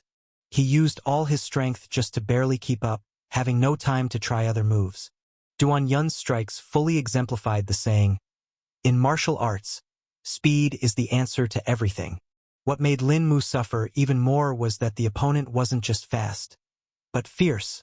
In the mere 10 breaths of time, they exchanged over 100 strikes, and Lin Mu only felt his arms aching unbearably. His breath stifled, as if an old phlegm was stuck in his throat, nearly leaving him unable to breathe. Suddenly, Lin Mu's body halted and he shouted, "I want to be a hero." As soon as his voice fell, Duan Yun had already withdrawn his palm. Victory had been decided. Lin Mu stood there, his face bearing 7 or 8 handprints, making his 7 apertures bleed and causing his already unhandsome features to completely deform, looking like an alien. "I want to be a hero." Lin Mu continued to shout with a mouth full of broken teeth. Duan Yun shook his head and said, "You're not going to be a hero looking like this." With a slight point of his finger, Lin Mu collapsed stiffly. Before dying, the mind filled with a fervent desire to be a hero cleared for a moment. He then realized, this person was indeed someone he couldn't provoke. It was Duan, old demon Duan. He couldn't help recalling the words and the look of anticipation and fear on Lang Yiming and Lang Ishua's faces. So the rumors were true, they really might be old demon Duan's star fury. If it was old demon Duan, why didn't you say earlier? If he had known earlier, he would have thrown away everything and fled for his life. Unfortunately, he was going to die. Then he died. No matter how intense the previous exchange of blows was, the surrounding was as quiet as the sage's detachment after the passion between spouses ends. The gatekeeper, Old Chen, stood there, his mouth gaping wide in a dazed expression that drooled even after being cured. Earlier, he feared the 2 King Yen, but his fear towards the second sect master was even deeper. Yet now the facts told him that his degree of fear was misplaced. Not only because the opponent was beaten to death with hand techniques by this golden-orange martial divine doctor, but also because of that shout, "I want to be a hero." Though Old Chun was usually quite easygoing, even typically avoiding the bustling crowd that Jianghu people love, he still guessed the identity of the divine doctor before him. Compared to this foreign King Yen, the second sect master was nothing. Sover, it's old demon Duan. His inner self told him he should flee, but his body wouldn't listen. Or rather, his body instinctively accepted its fate before he did. Facing old demon Duan, does running make sense? At this moment, Duan Yun turned around, looking at him with eyes filled with extraordinary wisdom. Old Chen's behind tightened instinctively. "Old Chen, you've done well leading the way. I'll give you a chance to atone," Duan Yun said. Old Chen immediately knelt down with a thud, declaring with righteousness, "I will certainly seize the chance and not disappoint the young hero's expectation." Even though Old Chen doesn't usually enjoy joining in the lively crowds, he understood the old demon survival rules, showing a strong desire to survive that couldn't be considered bad. "Tell me, how many good people are in your sect?" Duan Yun asked. Old Chun resolutely replied, "Not many." Duan Yun nodded and said, "Good. Then lead me to your most." At that moment, Duan Yun suddenly glanced toward a spot within this reception hall. The side hall of Red Tower Mountain was elegantly furnished, with a Jade Maiden light dance screen in the center. Now the screen had fallen, revealing a green bamboo curtain behind it, serving both as decoration and window curtain. Under the curtain now, two round outlines could vaguely be seen. Duan Yun walked in and said, "Lang Yimin, Lang Ishua, why are you here too?" As soon as he spoke, it was clear that the two round outlines stiffened, as behind it were indeed Lang Ishue and Lang Yiming's behinds.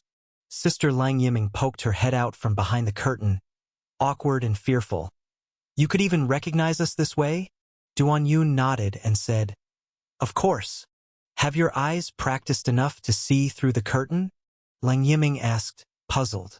Duan Yun shook his head, saying, "Definitely not, but you both are special." At this moment, Lang Ishue also stepped out from behind, shyly like an unseen bride. After hearing Duan Yun's words, the two women immediately realized. This old demon recognized them through the shape of their behinds. He remembers even their behinds clearly, yet says, "I don't dwell in his heart," the sisters thought to themselves. Seeing the two originally heroic and valiant goddess catchers now embarrassed and laid alike, Old Chun was somewhat dumbfounded. Can being an old demon really let you do as you please? Just in one face-off he had them changed like this? Duan Yun suddenly remembered he had business to attend to and said, "You two wait here. I'll be back after finishing some work. Then we can reminisce." With that, he snapped his fingers at Old Chun, indicating him to lead the way. Duan Yun asked them to wait, and the two sisters remained standing there waiting. As Lang Yiming stood at the door looking out, there was even a feeling of waiting for her husband to return from work. "Sister, what do you think he's going to do?" "What else can he do?" Lang Ishue replied.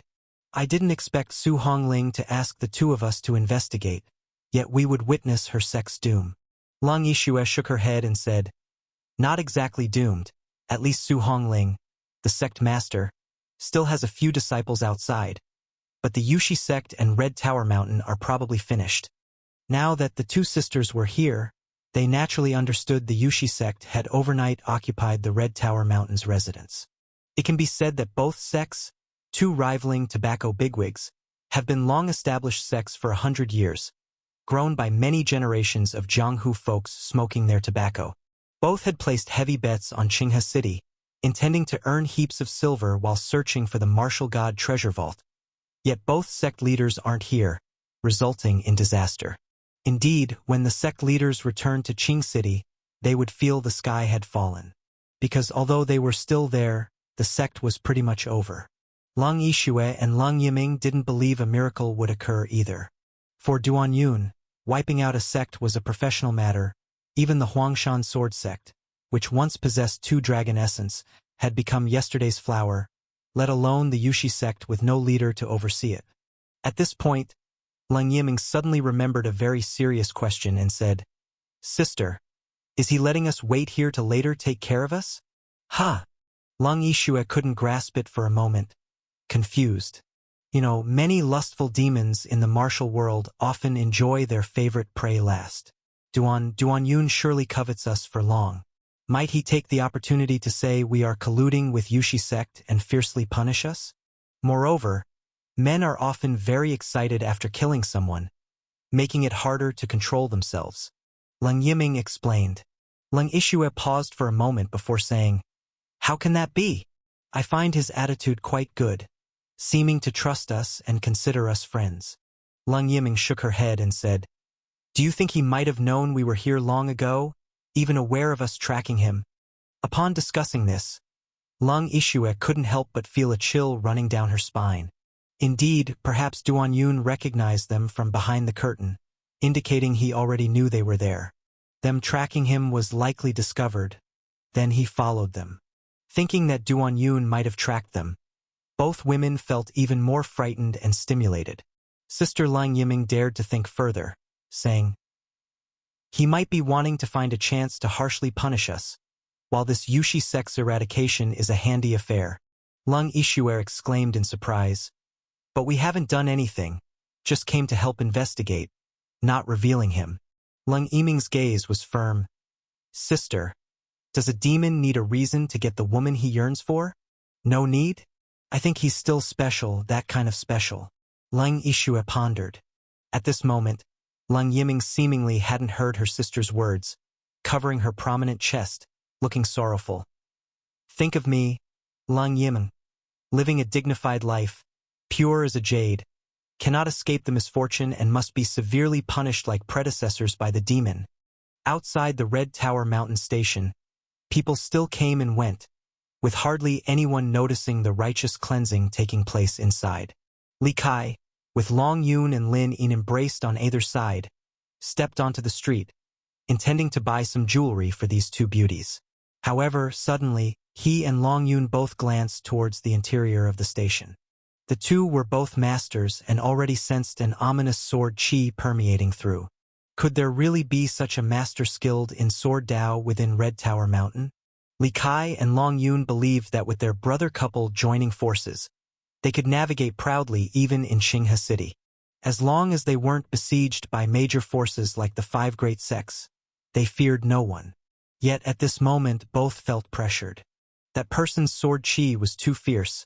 Its overwhelming presence felt even through the walls, showcasing that this was merely a casual display from the other party. Li Kai hurriedly took Long Yun and Lin Yin away from that jewelry shop. The shop assistant, seeing this, had a frozen smile on his face and couldn't help but mutter, "This guy who eats both ways isn't just a pervert, but also stingy. Indeed, if he had such a beautiful wife and a refined brother, he ought to be worn out for her." Li Kai and the others left the jewelry shop and sat down at that pig-awful hotpot stall. Li Kai instinctively wanted to leave. After all, involving himself with the person inside meant their trio might not escape unscathed. But a Jianghu person is not a Jianghu person if they don't seek excitement. So they ordered a pig-awful hotpot, intending to watch the fire from the shore. At this point, Lin Yin was beginning to realize. She was the last to sense the sword chi, yet the first to smell the scent of blood. Looking toward Red Tower Mountain Station, she couldn't help but press closer to Li Kai, saying, "Inside is likely a sea of blood. This gathering of sects in Qinghe City, clamoring for territory and fights occur daily. But something of this magnitude is relatively rare." Li Kai nodded and said, "At this rate, I reckon there aren't many left alive inside." Long Yun pondered. It seems like only one person unleashed the sword chi, who could annihilate Red Tower Mountain single-handedly? At that moment, two disciples from Yushi sect appeared at the entrance. They walked out with lifeless expressions, their bodies trembling, and Li Kai and the others could clearly see their pants were wet. These must be survivors from inside. And at this time, the sword chi that filled the inside also disappeared. "It's over. Only these two came out," Lin Yin said, eyes filled with fear. At the same time, she was a bit excited, with an urge to rush in and see the commotion. She yearned to know what kind of person could single-handedly create such a bloodbath. Too violent, too tempting. Yes, the figure wreaking havoc inside now held a huge allure for Lin Yin, far more than her husband beside her. This is the true portrayal of a Jianghu person. At this time, the two Yushi sect disciples had approached the stall where Lin Yin and the others were seated. The once lifeless eyes of the two suddenly held a glimmer of survival. Compared to watching their fellow disciples brutally slaughtered by that terrifying demon, having secretly kissed in the privy without doubt seemed fortunate. It was this affair that gave them a chance to escape. This time, the two male disciples' hands tightly gripped together. They glanced at the departing embrace and couldn't help but curse under their breath. Perverts! This dual-faceted character was a stain on emotions, unlike their pure devotion to male love. Yet the thoughts of the two male disciples abruptly ended at that moment. Two beams of sword chi shot out from opposite walls, piercing precisely through their skulls. Thus, the two hand-in-hand surviving male disciples shuddered and collapsed with a thud beside Li Kai's table. Seeing the bloody holes on the two, Lin Yin flinched, instinctively wanting to rise and dodge, but was tightly held by Li Kai. Don't move. Keep eating. Li Kai's voice was low. It's evident he was very tense, causing Lin Yin to also become tense. She picked up her chopsticks, pretending not to see, continuing to reach into the pot for pig intestines, but due to curiosity, couldn't resist taking a glance over there. However, with just that one glance, Lin Yin suddenly tightened her legs, even feeling a bit wet. Earlier, the sword chi pierced through the wall, leaving 2 inconspicuous holes. At this moment, those holes held a pair of eyes looking over here. The gaze seemed tangible, and when it landed on Lin Yin, it inevitably made her wet. No choice, the mental terror was simply overwhelming. Li Kai clearly felt his wife's body stiffen. Though he didn't look that way, he could guess the situation. So the throwing knife involuntarily slid from his sleeve to his palm, gripped tightly. Long Yun, acting nonchalantly, reached for pig intestines, but sending the raw intestines to his mouth proved his nervousness. Yet in just 10 breaths, the time seemed even longer than an entire night for the trio. Next, those eyes at the hole disappeared. A few breaths later, the 3 simultaneously sighed in relief. They sensed that person had left. Yes, Duan Yun left. He was merely checking if there were any other survivors, and those were already justly slain by him. Feeling the tension reduced from avoiding conflict, the pressure on Li Kai and the others alleviated greatly. At this moment, Li Kai and Lin Yin's gazes quickly shifted to Long Yun. The reason is that the other party is still eating raw pig intestines. Li Kai said, "Long, it's fine now. I know that person is gone." Long Yun replied, "But why are you still eating it raw?" Li Kai asked in confusion. Long Yun slurped the end of the intestine into his mouth and said, "Because it tastes good. It's the first time I've discovered that eating raw pig intestines has a natural flavor. It's really delicious." For a moment, both Li Kai and Lin Yin showed a look of disgust. Long Yun said gloomily, "Why are you looking at me like that? It's not like I ate shit." For a moment, the passers-by on the street remained calm, even though there were 2 dead bodies lying here.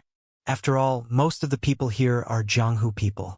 Even the owner of this hot pot stand is a defector from the Sky Saber sect, who had learned a bit of the Sky Moon Saber technique while he was there. Moreover, people die every day in Qinghe City. It's not surprising. Only a few people figured out how the 2 died, and many thought it was the work of Li Kai and the other 2. Old Chun stated that within the Yushi sect, aside from him, who was just coasting through life while gazing at the stars, there weren't many good people. Perhaps it was for self-preservation. Maybe it was a chance to settle personal vendettas. After all, Old Chun had stayed at the Yushi sect for so many years, worked the longest but got the least, and was constantly mocked by many greedy inner sect disciples. So, with his guidance and explanations, few Yushi sect disciples escaped young hero Duan's judgment. This time, because Old Chun was eager to show the way, Duan Yun also improved his assassination techniques, so the cleanup was even more thorough than the last one against the Grey Eagle gang. Initially, Old Chun was shocked by Duan Yun's killing methods, which were varied. He used his hand technique to kill the second sect master, and his ways of killing these disciples were even more diverse, mastering sword, saber, fist, and kick techniques. But by now, he had become numb. Seeing anyone, it was just one strike. Except for the one 400-pound fatty in the sect, because of his thick fat, who took 2 finger strikes, the others were gone in one. It wasn't this easy to kill a chicken. "No more?" Duan Yun asked. Old Chun nodded numbly. "Young hero, really no more?" Duan Yun looked at him and asked confusedly, "Are you really not a bad person?" Hearing this, Old Chun felt as if his heart was tightly gripped by a hand. Is he going to die? Why doesn't this demon keep his word? He said with a bitter face, "Does it matter if I say it? Yes, if a demon wants to kill someone, even breathing through your left nostril is reason enough to die." The next moment, a terrifying palm pressed onto his head. Old Chun hadn't reacted yet when his whole body floated up. Beaming divine skill, Old Chun was sucked up, yet he did not resist at all. Because he had seen Duan Yun's killing, he knew resistance was useless. so he might as well go quickly. But it didn't take long before Duan Yun let him down, because he found out that this guy was truly just a stargazer coasting through life. Most of the peers who joined the Yushi sect with him had become inner sect disciples, some even elders with power and influence, but he was still just an old guard dog at the gate. Even so, this guy seemed to accept it peacefully and still occasionally stargazed at night. To be someone without ambition in the Yushi sect and still stay a stargazing loafer, this guy was indeed like a spotless lotus emerging from the muck. Faced with such a laid-back good guy, Duan Yun naturally let him go. Thinking that this sinful place had been cleansed by him, and having met old friends, young hero Duan was in a good mood and couldn't help walking towards the side hall. Lang Yiming and Lang Yishue, whose noses were the most sensitive, smelled the scent of blood earlier than anyone else, and were more aware of how bloody and terrifying this location was. Lang Yiming had deduced that they might be severely punished by old demon Duan, but when Duan Yun told them not to move, she didn't move.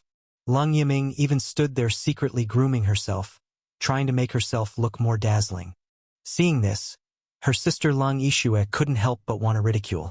You were just saying you were going to be harshly punished by old demon Duan, but you look quite expectant. A series of footsteps echoed from outside, and Lang Yishue and Lang Yiming tightened their legs, standing even more straight, making their already impressive figures even more impressive. When Duan Yun saw Lang Yiming and Lang Yishue, he wore a harmless smile and said, "Hello, goddess catcher sisters." Upon seeing this, Lang Yiming and Lang Yishue were somewhat dazed, because the first time they met Duan Yun, he looked just like this. Handsome, innocent-faced, clearly a rookie who had just entered the martial world. And after a few years, his hands were stained with countless lives, but he still looked the same. But elder sister Lang Yishue was the first to regain her senses. This is just a facade. The heavy scent of blood in the air now was the best proof. This pair of goddess catcher sisters were quite headstrong, but Duan Yun always had a fondness for them. This definitely wasn't just because of their ample bosoms and beauty, nor because they were rare righteous figures in the martial world, but also because of their first encounter when he first started out. Back then, when he had just entered the martial world and was forced to flee by the Xuanxiong gang, almost getting caught by the Red House girl during his first night sleeping outdoors. That's when he met Lang Yishue and Lang Yiming. The younger sister Lang Yiming, albeit headstrong, was the one who told him about the dangers of the martial world that night. Even though it had been years and he had transformed from a rookie to a widely acclaimed hero, that feeling remained the same. So when he saw the two sisters, he was in a very good mood. After chatting for a while, Duan Yun said, "You two haven't eaten yet, right? Coincidentally, my place isn't far, and there's some business I want to understand." With that, he led them outside. As for the gold and silver treasures of the Yushi sect, he no longer needed to take action himself. Later, Fan Gao would come to handle it, and the Murong brothers were likely to come to pick the bodies too. Seeing his upright figure, Lang Yiming glanced at her sister as she followed, clearly indicating, "See, the two of us can't escape." Yes, they had actually known where Duan Yun lived all along. They had smelled his scent several times in that graveyard opposite the manor but had never entered. But unexpectedly, they still had to go. Knowing that the goddess catcher sisters had only been here for a few days, along the way, Duan Yun enthusiastically introduced them to the city like a local. Especially when mentioning that the Iron Blood sect had undergone a not insignificant transformation since he came to Qinghe City. Lang Yiming and Lang Yishue no longer knew how to react at this point. They had come here to investigate mass slaughter cases. On the way, they had even heard about the strange events at the Iron Blood sect. It turned out all these massacres were orchestrated by Duan Yun, and the Iron Blood sect was also his handiwork. Lang Yiming initially worried about being harshly punished by the old demon, but halfway there, she was already chatting energetically with Duan Yun. She couldn't help but feel a sense of familiarity because Duan Yun was like the gynecologist she once knew, which gave her a sense of warmth. She had rejected him twice. Once upon first meeting, when he asked for her name with obvious ulterior motives. The second time, when she turned down his advances. Maybe when he locks her in the cellar later, it will add to her punishment. She only hoped that Duan Yun would let her sister go. Let her take all the blame herself. At this moment, Duan Yun finally got to the point and asked, "Why have you come to this godforsaken place?" To Duan Yun, it seemed the martial world was a broken mess that only heroes like them would constantly try to patch up. Lung Yiming lowered her head, unable to see her own feet, and then bit her lip, saying, "Actually, we've come to investigate a case." "What case?" Duan Yun asked curiously. "To investigate you." Lung Yiming's heart pounded, and she admitted, "We heard about the Xuanxiong gang massacre and came to investigate." Duan Yun couldn't help but say, "I did this more cleanly than last time with the Xuanxiong gang. How did you find out?" This time, Lang Ishue regained her composure first, puffed out her chest, and quickly replied, "Because we remember your scent very well. One sniff and we know. I was the one who insisted on investigating. It has nothing to do with my sister. If you want to punish someone, let it be me alone." "No, sister. Why are you taking my line?" Lang Yiming exclaimed. "Duan Yun, I damn forgot these two women are such a handful." When the goddess catcher sisters were genuinely invited into the mansion by Duan Yun, without being locked in the cellar or harshly punished by old demon Duan's fierce fingers, only then did the two shadow goddess catchers realize that Duan Yun wouldn't do anything to them for the time being.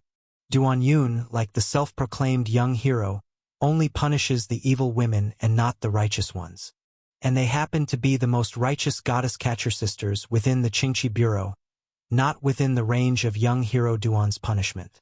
The younger sister Lang Yiming sat in this somewhat haunted yard, snacking on a fruit platter delivered by a panda, feeling a bit disappointed about it. From noon to afternoon, a mere 2 or 3 hours, it was enough for Duan Yun to annihilate the Yushi sect. But there's still much to do after the annihilation. For instance, the unrightful gains of the Yushi sect needed to be confiscated. And in this scorching heat, leaving the corpses to rot might cause a plague, so Yuju's knights had their hands full. The Murong brothers had to rush to search the properties with Fan Gao and burn the bodies. Young hero Duan only handled annihilation. This green saber young hero had a lot to consider. The Murong brothers were initially quite interested in rummaging through and burning bodies, but when they saw the two goddess catcher sisters arrive, they grew a bit conflicted. A conflicted desire to watch the show. These two beautiful goddess catchers seemed to have an inescapable connection, even meeting old demon Duan in such a place. So it was highly possible they were Duan Yun's half-sisters. In his mind, Shen Ying was Duan Yun's sister, so naturally, these two goddess catchers were too. Old demon Duan has always been afraid to face reality, afraid to verify it. Despite having a bunch of wings flying around now, he will surely suffer the same pain in the future. No, even worse than him. His pain back then was wave after wave, falling for one sister, falling for a second sister, continuously tormented, whereas old demon Duan flirted with a bunch of sisters. Surely he will suffer pain from all directions. Let you shiver happily now. You'll surely settle the score later. This is the cost of training with the saber. Thinking of the time when old demon Duan finds out all the wings are actually his own sisters, the Murong brothers couldn't help but get excited. All brothers should naturally share the same burden. Having gone through so much suffering and nearly committing suicide to get true love Ningqing, and given old demon Duan's talent is just a bit higher, he should endure even more pain. You're not the Jade Emperor. Is there any martial art without a cost? On the way to the Red Tower Mountain Station, the Murong brothers suddenly stopped. Because they saw someone they knew. Their spicy-eyed neighbor Li Kai, with his beloved male partner brother Long on the left, and his newlywed wife Lin Yin on the right. This left and right embrace is already eye-piercing enough, and at this moment the three of them were blocked by someone. A man with a somewhat feminine appearance was blocking their way, with a saber in his hand. A crescent saber. Seeing this saber, the Murong brothers thought of the crescent moon saber. This crescent saber was naturally not the crescent moon saber, but it had some of the essence of the crescent moon saber. The crescent moon saber always sees blood once drawn. Otherwise, it will harm its owner. This man with a vermilion mole on his forehead held such a saber, looking extremely sharp. The Murong brothers did not expect, in Qinghe City, apart from him and old demon Duan, There was another saber expert. Now this man looked at Li Kai and the others with saber in hand. Suddenly tears streamed down like they were free.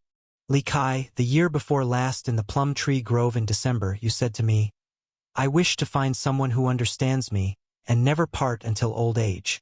That made me so happy that I couldn't sleep for several nights. I even broke off my engagement. And now this is how you treat me. Seeing this man cry like this, even the Morong brothers, who only liked beautiful women, felt heartache. Such a beautiful man. Why should he suffer such a tragedy? At this moment, Lin Yin finally couldn't bear it and shouted, Third cousin? Did he say such words to you? So breaking off the engagement with Miss Joie from the Joie family was also because of him. The crescent saber man wiped away his tears and said, Shut up. Don't call me cousin. I don't have a cousin like you. It's all your fault for seducing him. Otherwise, how would his heart change to marry you? If not because of you, how would I suffer such pain? The Morong brothers' eyes widened.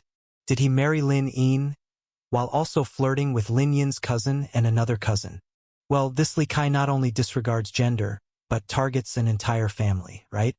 Li Kai, you scoundrel, have you thought about Mrs. Lin's pain? As one who ranks last due to the flaw of gender superiority, the Morong brothers instinctively thought of Mrs. Lin. Mrs. Lin's tragic cry was enough to move him. By this time, the street had gathered quite a few onlookers. They didn't expect such drama would have already been quite scandalous. Yet it could become even more so. The crescent saber man scolded the cousin, then continued to look at Li Kai with tear-filled eyes, saying, For you, I've not moved for nearly 2 months, thinking starving myself to death would end the pain. But I still couldn't resist coming to see you. Hearing this, the Morong brothers' eyes turned red. This experience was so similar to his own, feeling empathetic, except it was just a shorter duration. But all for a wretched man? For a beautiful sister, he could understand, as he had done the same, but for the idea of suffering like this for a wretched man, the Morong brothers could not comprehend. Thus his resentment toward Li Kai grew even deeper. Lan, I didn't mean to, but at that time, I really couldn't hold back. I committed the mistake that all men in the world would commit, Li Kai said with a face full of pain. As soon as these words came out, a few men around looked more pained than he was. Some even spat. I haven't even held a woman's hand. How could I make the same mistake as you? The ones most fired up were the innocent young men and women on the street. These people felt that men and women who hadn't mastered martial arts were no better than pigs and dogs and even had their looks. Mating with them was akin to livestock. But they had high standards. The martial arts experts they admired had even higher standards, and despite their utmost efforts to curry favor, they couldn't even touch a sliver of their skin. Some lost everything and died, never having touched the hand of their beloved. In their eyes, Li Kai, who had no qualms with men and women, deserved 1,000 deaths. The man with the curved blade was very emotional, holding his blade and saying, Now that I've seen you, I can die in peace. With that, he tilted his murderous curved blade, stabbing it towards himself. The already dangerous curved blade pierced into his body, and its ferocity seemed to double. Almost at the same time, Li Kai made his move. No one present, not even experts like the Morong brothers, saw how he acted, but the flying knife was already on its way. The curved blade was fast, swift, and fierce, but the flying knife was even faster. With a clang, the flying knife and curved blade collided. The man with the curved blade let out a groan. His sharp blade was knocked out of his hand, and he fell heavily to the ground. At this moment, Li Kai moved like lightning and, with a sweep, caught the man with the curved blade in his arms. Lan, why do you do this? Li Kai said with deep affection. I'm willing to die for you. It's better than you letting me live like this, Lan cried. At this moment, Lin Yin rushed over, sobbing, Cousin, are you really seeking death? Lan lifted his head and said, I'm willing to do anything for him. Lin Yin got emotional and said, So am I. Then Brother Long joined in, saying, Who isn't? With that, the 4 of them hugged and cried together, appearing harmonious for the moment. The Murong brothers clutched their aching chests and said, "Damn it, you win!" Even the most entertainment-loving onlookers were shocked and deeply unsatisfied to see such relationships end in a happy reunion. Hey, weren't we promised rivers of blood? What happened to men's dignity? Is this world going crazy? Can we have no more innocence? I can't stand it. I need a fling to adjust my mood. After this performance, the Murong brothers felt uncomfortable and decided to look into some serious matters to adjust their mood. On the way, he couldn't help but secretly think, is this the price of mastering the flying knife? Back in the day, Lifacia had a heroic name, respected by many, but his romantic reputation wasn't good. Apparently, he married his wife but also loved his page boy. Could it be that this flying knife, like the 12 layers of spring rain of the Murong family, leads the practitioner to love both men and women?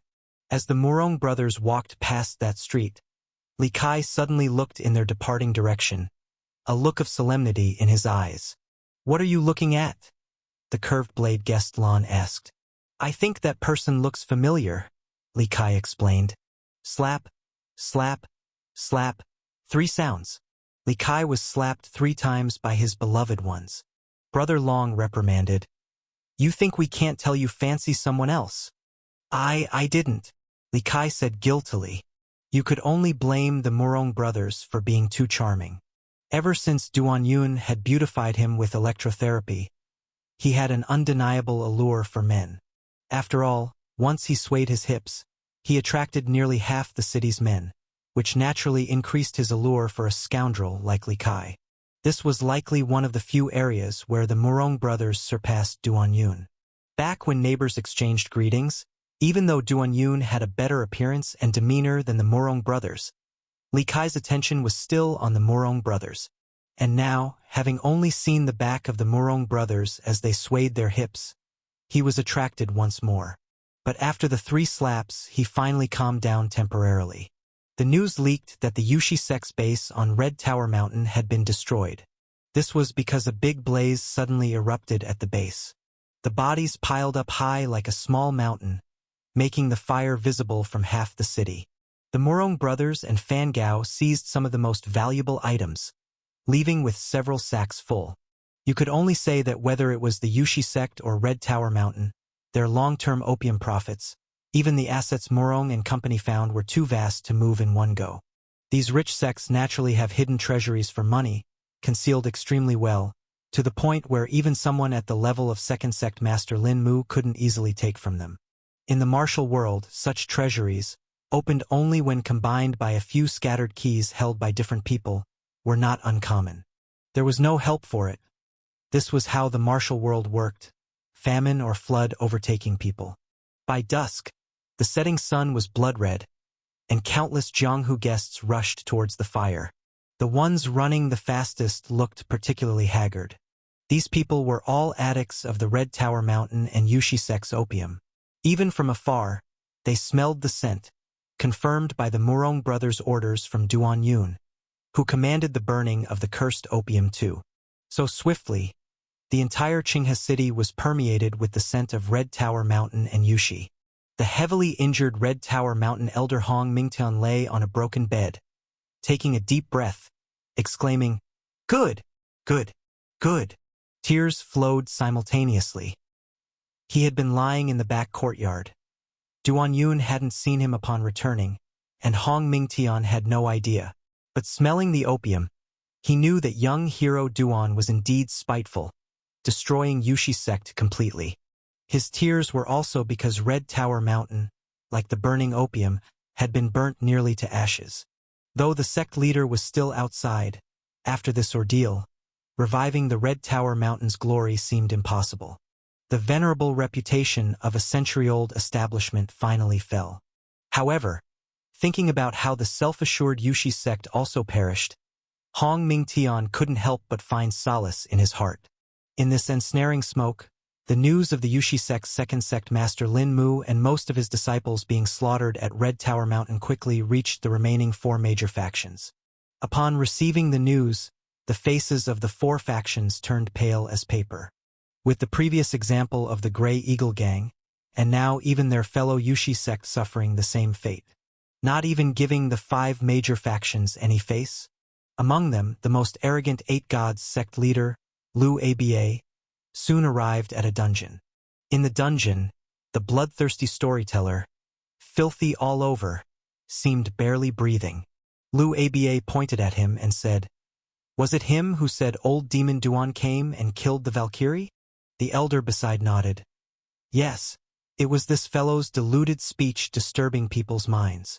Liu Aba fell into a moment of contemplation. The bloodthirsty storyteller looked at Liu Aba, nearly burning himself out, spitting blood, and said, "Sect leader, I speak the truth. Really, saw it with my own eyes." Then, he keenly noticed Liu Aba's odd expression and shouted, "Have you confirmed it? Have you seen old demon Duan?" At this moment, Liu Aba said to the elder beside him, "The Grey Eagle Gang and Yushi sect affairs indeed seem like old demon Duan's methods." The storyteller, spewing blood, exclaimed, "Sect leader, old demon Duan was gravely injured by the Valkyrie, heavily damaged. This is the best chance to slay him." Hearing this, Liu Aba suddenly erupted in maniacal laughter, saying, "Do I need you to say it? In Qinghe City, old demon Duan dares to challenge our 5 major factions." With that, he ran fingers through his hair, laughing more madly. The elder beside him distanced himself, fearing being pinned down for a mad hair tussle, and cautiously asked, "Sect leader, do you mean?" Liu Aba laughed, his eyes red as blood, hair swinging, the entire man like a demon from hell, utterly terrifying. He, locking eyes of steel with his own elder, said firmly, "Does it need saying? Order a retreat. Retreat immediately. Overnight retreat." "Ha!" The elder hesitated for a moment, puzzled. But just in that instant, sect leader Liu Aba had already ha dashed out in a puff of smoke, appearing as an example set, leading an overnight retreat. The elder dared not delay, shouting, "Retreat! Quickly retreat!" In that moment, the guards in the dungeon had all fled, leaving behind the suspended bloodthirsty storyteller.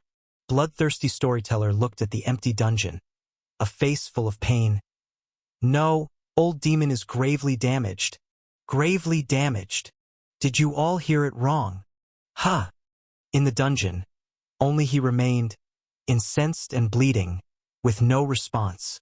Qinghe City, in a dark corner of a street, 2 men were bowing their heads and worshipping a strip of tobacco. The 2 men looked at this strip of tobacco as if they were looking at their ancestors.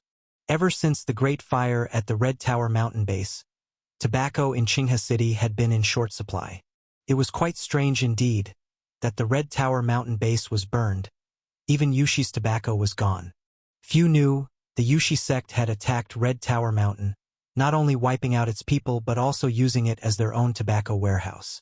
So, it wasn't surprising when the young hero took them all down. Now the whole city was lacking tobacco, and this was why these tobacco addicts treasured this strip like a gem. "Brother, it's unbearable not to smoke, let's leave," the man on the left said, kneeling in reverence to the tobacco. The other man said blankly, "We've been here for 13 years, and we've seen May run off with someone. We didn't leave, we got beaten like dogs and didn't leave. Even in our worst times, we didn't leave. Now we should leave. Where can we go? Without seeing the martial god treasure vault, would those 10 years of hardship be in vain?" The man on the left looked painfully distressed.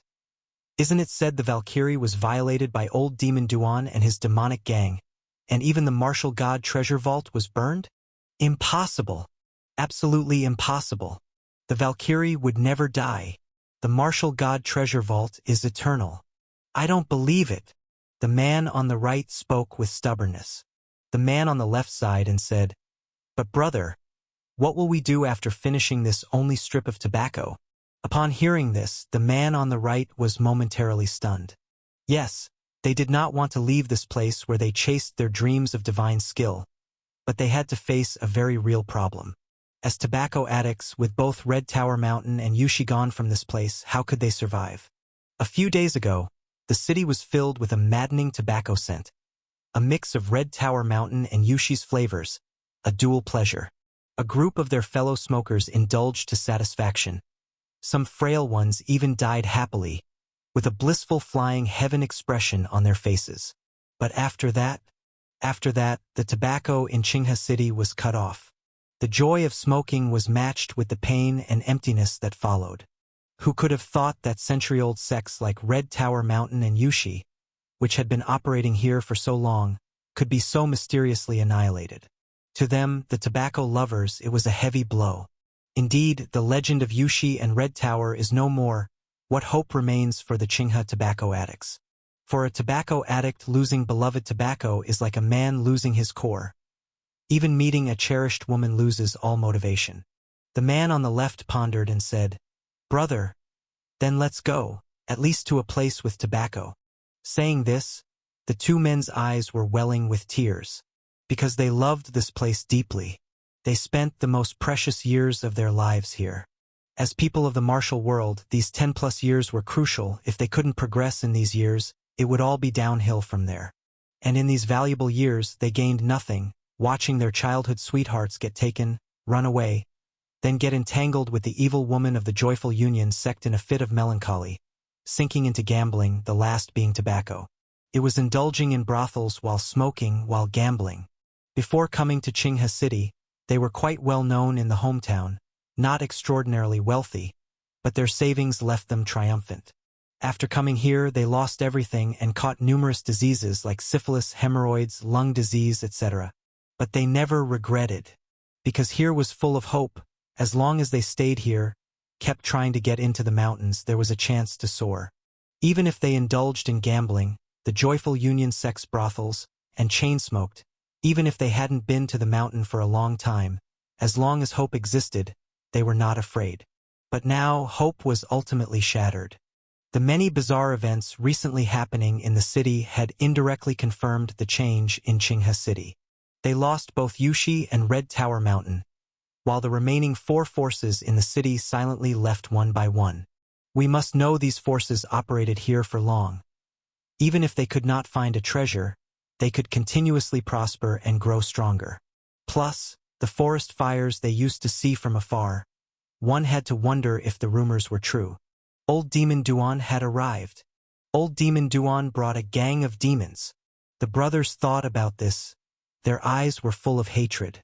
Old Demon Duan was truly unforgivable, causing chaos in the martial world, destroying hope, destroying love. The experiences of these two brothers can be seen as a small epitome of Qinghe City. With Yushi sect and Red Tower Mountain successively annihilated, the remaining 4 forces fled. The city was saturated with terrifying legends of the old demon. This previously bustling Qinghe City suddenly had far fewer people. Firstly, the fleeing of the 4 forces took a lot of people away. Then the tobacco addicts with no smoke left too. Tobacco addicts, brothel goers, and gamblers were all of a kind. Once the tobacco addicts left, even the business of the Joyful Union sect slowed significantly. But the women of the Joyful Union sect had large cravings too. With no clients, even at discounts, they limited free offers. But these women, despite the glowing allure, offering freely wasn't right. Thus, the women of the Joyful Union sect also ran away due to no business. Of course, many were scared away by the reputation of Yuju's demonic gang. Originally, the densely packed Qinghe City even had spacious bridge holes, and for a while no one was fighting over them. The remaining people of the martial world in Qinghe City were both fearful and confused. Previously, their purpose in staying in Qinghe City was very clear, but after all the chaos, especially when that Valkyrie was allegedly raped by Old Demon Duan and the armory was burned down, everyone was left bewildered. If the rumors were true, would it still be safe to stay in Qinghe City? The 5 major forces had left, so if they didn't leave, were they just waiting to be ravaged by Old Demon Duan? But as strange as it was, although they were scared, life gradually improved. There were fewer people, more empty rooms and bridge holes, enough food, cheaper goods, and less intense territorial fights between factions. This Qinghe City, where people died daily, surprisingly seemed quite harmonious for a while. Especially when some thought that Old Demon Duan and Green Blade Demon might be here, they even started adopting the survival guidelines from the demons, neither committing random killings nor rapes, and even voluntarily portraying themselves as heroic knights. Duan Yun and the Murong brothers walked down the street, observing these changes, and both young heroes were quite satisfied. Especially the Murong brothers, who were even a little proud, because his act of incinerating opium was mentioned more times than old Demon Duan's massacre. It showed that what he did had a more profound impact than old Demon Duan. Sooner or later, he would become the leader of the Jade Pearl heroes. Leng Yiming and Leng Yixue were guests at the residence for a while, staying for 2 consecutive nights. Watching Feng Linger and Shining acting like they owned the place, the younger sister Leng Yiming couldn't help but ask, "So, what is your relationship with Duan Yun?" Feng Linger smiled and said, "Can't you tell? We are his sisters, of course." "Sisters? Biological sisters?" Leng Yiming asked excitedly. Could the rumors be true that old Demon Duan practiced the demon blade to attract his sisters? So, they were not Duan Yun's rumored women, but his sisters. Biological sisters. If Duan Yun proposed now, she would reluctantly agree to marry him and become the main wife. Feng Linger raised an eyebrow and said, "Yes, a dear sister is always close, almost like a real sister." Upon hearing this answer, Leng Yiming and Leng Yixue's hearts skipped a beat. Feng Linger found their reactions quite amusing. These 2 goddess catchers acting so righteous and yet lusting after a man. So, she couldn't help but say, "There are indeed some rumors in the martial world that are not groundless. Some say you sisters also have an unclear relationship with Duan Yun. Could it be that you 2 divine catchers also want to be his dear sisters?" Leng Yixue quickly interjected, "No, it's all rumors." After saying this, Leng Yixue felt a bit regretful and was even scolded with a roll of the eyes by her sister. Shun Ying followed up, "You 2, as goddess catchers of the Qingqi Bureau, are the righteous light of the court. How could you want to be the dear sisters of the rumored demon in the martial world, unlike the goddess catcher Shen Yuer in some idle book?" With this, they were put on such a pedestal that Leng Yixue and Leng Yiming found it hard to refute. These 2 women were so cunning, they actually opposed their identity with Duan Yun.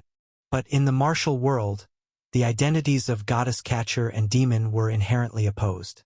Leng Yiming suddenly had a flash of brilliance and quickly retorted, "I think calling him a demon is a misunderstanding by the people of the martial world.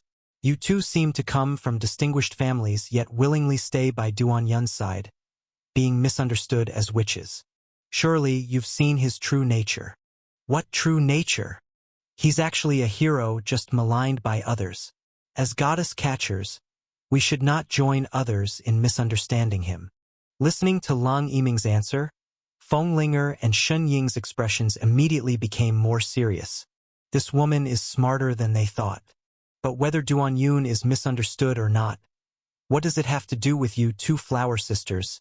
Truly exasperating. What are you all talking about? At this moment, Duan Yun returned and asked. Leng Yiming replied first, "We were discussing whether you are a hero or a giant hero." Hearing the goddess catcher say this, Duan Yun couldn't help but respond happily, "Miss Meng, it seems your misunderstanding of me is not deep." Addressing her as Miss Meng instead of divine catcher, Leng Yiming couldn't help but feel elated, sticking her already prominent chest out even more. Seeing her like this, Feng Linger and Shining wanted to punch something. This woman indeed has thoughts. "Ladies, there's something I'd like to ask." At this point, Duan Yun looked at Leng Yiming and Leng Yixue. Duan Yun wanted to ask about the Jade Sword sect. This time he came to Qinghe City to reform martial arts sects, and so far the Iron Blood sect was relatively successful. Involuntarily, Duan Yun thought of the outcome he caused inadvertently, the Jade Sword sect. This Qinghe City was once the territory of the White Sock Divine sect, and the Jade Sword sect probably fought a bloody battle with the White Sock sect because of him, leading to the current situation in Qinghe City. On that day, he fought a bloody battle with the White Sox sect in Lishan City, and those sword cultivators of the Jade Sword sect bravely helped him, something he always remembered, especially the leader Zhao Deli, who said before dying that she wanted to see a world filled with heroic spirit, a sentiment that left a deep impression on him. Since then, He had considered the Jade Sword sect as a sect closely related to him. It was a seed he unwittingly sowed in this world, and although their gender was somewhat ambiguous, they had bled and sacrificed their lives for a world of heroic spirit. To him, they were his fellow travelers. He was genuinely concerned about their situation. It is said that their bloody battle with the White Sox sect resulted in heavy losses. However, for a time, Duan Yun couldn't gather much information, so he thought of asking the two experts, Lang Yiming and Lang Yishue. The Qingqi Bureau of the court is one of the most well-informed forces. Unexpectedly, this inquiry indeed revealed some situations to him. The Qingqi Bureau has always been monitoring the matters between the White Sock Divine sect and the Jade Maiden Sword sect. This was previously managed by senior sister Su Lizzie. Upon hearing the name, Su Lizzie, Duan Yun's mind automatically conjured up the information. Su Lizzie, unmarried, C-cup, local goddess catcher of Yu State, because he had closely observed her in Yu State, and also because they became acquainted through a water-saving mission. The martial world rumors say both the White Sock Divine sect and the Jade Maiden Sword sect suffered losses, not minor ones, but that's only half the truth. The White Sock Divine sect left Qinghe City not because their forces dispersed, but because they chose to withdraw voluntarily, Lang Yishue explained. Chose to withdraw voluntarily? Duan Yun asked in confusion. They planned to concentrate their forces to annihilate the Jade Maiden Sword sect. Annihilate? Duan Yun's expression became serious. The Jade Maiden Sword sect has shallow roots, but due to the oppression they faced, they could continually absorb ordinary people as disciples along their journey, giving a sense of endless growth. This is why they could fight the White Sock Divine sect for so long. However, midway through they faced betrayal. Betrayal? This piqued Xin Ying's interest, who was initially thinking of sparring. Lang Yishue looked at Duan Yun and said, "You should know, the Jade Maiden Sword sect wasn't a single lineage.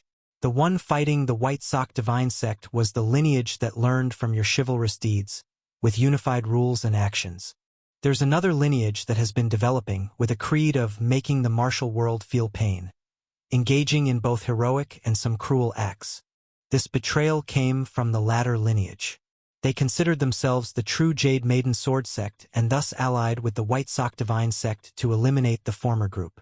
And as the chivalrous Jade Maiden Sword sect was ambushed at the time of their heroic deeds, they could only retreat, while the White Sock Divine sect and the painful Jade Maiden Sword sect lineage saw this as an opportunity for extermination and concentrated their forces for the assault." Upon hearing this, Duan Yun asked, "What is the current situation of the chivalrous lineage?" Lang Yishue looked troubled and said, "This case is being handled by senior sister, so I'm not particularly clear, but what I do know is that the situation isn't good. Originally, this lineage of the Jade Maiden Sword sect and the White Sock sect were already at a stalemate, and now they face betrayal and assault. The situation is naturally unfavorable. There might really be a possibility of extinction. Where can they be found?" Duan Yun asked. "The heroic spirit Jade Maiden Sword sect is fighting and retreating, and they have since moved to the Qingzhou Snow Mountain. You need to find senior sister Su Lizzie. My sister and I currently have no cases, so we'll take you," Lang Yiming said. "That's great then. Let's set off immediately," Duan Yun said. Young hero Duan has always had a style of taking action decisively. Even as the night approached, he insisted on departing. He bore a grudge against the White Sox sect, which deserved its demise, and as for this painful Jade Maiden Sword sect lineage that has strayed down a crooked path, he naturally intended to thoroughly cleanse them. A young hero must indeed always be on the move. "We're going too," Feng Linger and Xining said upon witnessing this. "No need. This matter started because of me. I'll handle it myself. Qinghe City is unstable right now, and you two need to handle the situation here," Duan Yun said. Lang Yiming quickly agreed.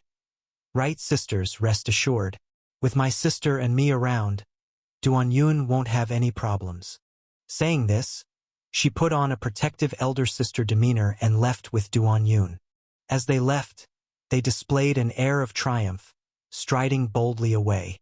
Veins bulged on Feng Linger's forehead as she remarked, Isn't the Qingqi Bureau's goddess catcher supposed to be a pure white lotus?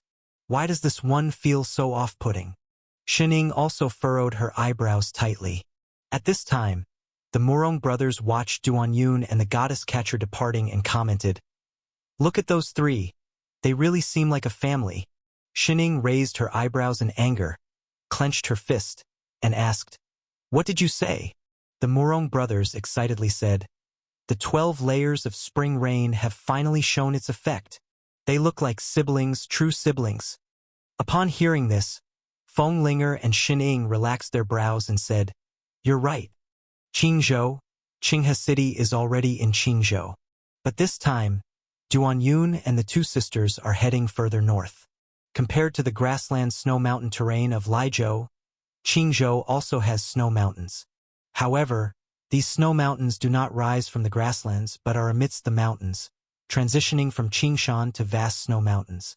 The terrain here is more complex and rugged. Sometimes the road has a sheer cliff on one side and a deep ravine on the other, with falling rocks that could kill people in between. Fortunately, this martial world has quite a few coarse martial artists who, if they don't make it in fighting, resort to building bridges and paving roads to make a living. It must be said that low-level martial artists are much more efficient than oxen and horses. Not only are they strong and enduring, but also more agile. They demand quite a bit of pay, but one of them can often replace 5 or 6 oxen or horses, and they take responsibility for their own life and death, making them cost-effective. Duan Yun and his companions can now sit on a wagon traveling this road, thanks to these construction works done by martial artists in the mountains. However, by this time, even the seasoned old horse pulling the wagon cannot be left to run on its own. Thus, inside the carriage, Sister Leng Yiming glanced at her sister Leng Yishue and said, "Sister, you go drive the horse." "Me?" Leng Yishue exclaimed in surprise. Usually, when there are no subordinates around, Leng Yiming would be the one doing this kind of thing. After all, she is the elder sister. But now, just because Duan Yun is also in the carriage, she reversed the heavenly gang and made her the coachman. "Sister, I didn't sleep well last night. Please help," Leng Yiming explained. Leng Yishue took a deep breath and then went outside to drive the horse, though inwardly not knowing how many times she cursed shadow. Inside the carriage, Duan Yun and Leng Yiming sat facing each other. Because the journey was a bit bumpy, Leng Yiming's generous figure was bouncing up and down, making Duan Yun's eyes linger on those curves. He shifted his gaze downward, only to be presented with a pair of perfectly fitted long legs. So he felt a little awkward.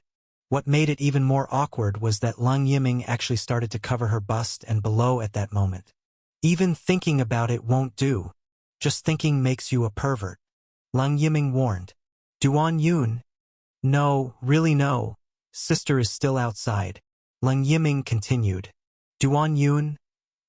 Such nearly wild words even dragged Sister Leng Yiming into it, who peeked inside while driving the horse.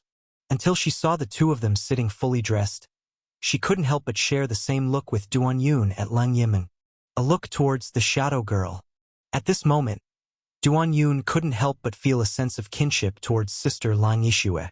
Although the older sister is also somewhat low, at least she's not as deeply troubled as the younger sister.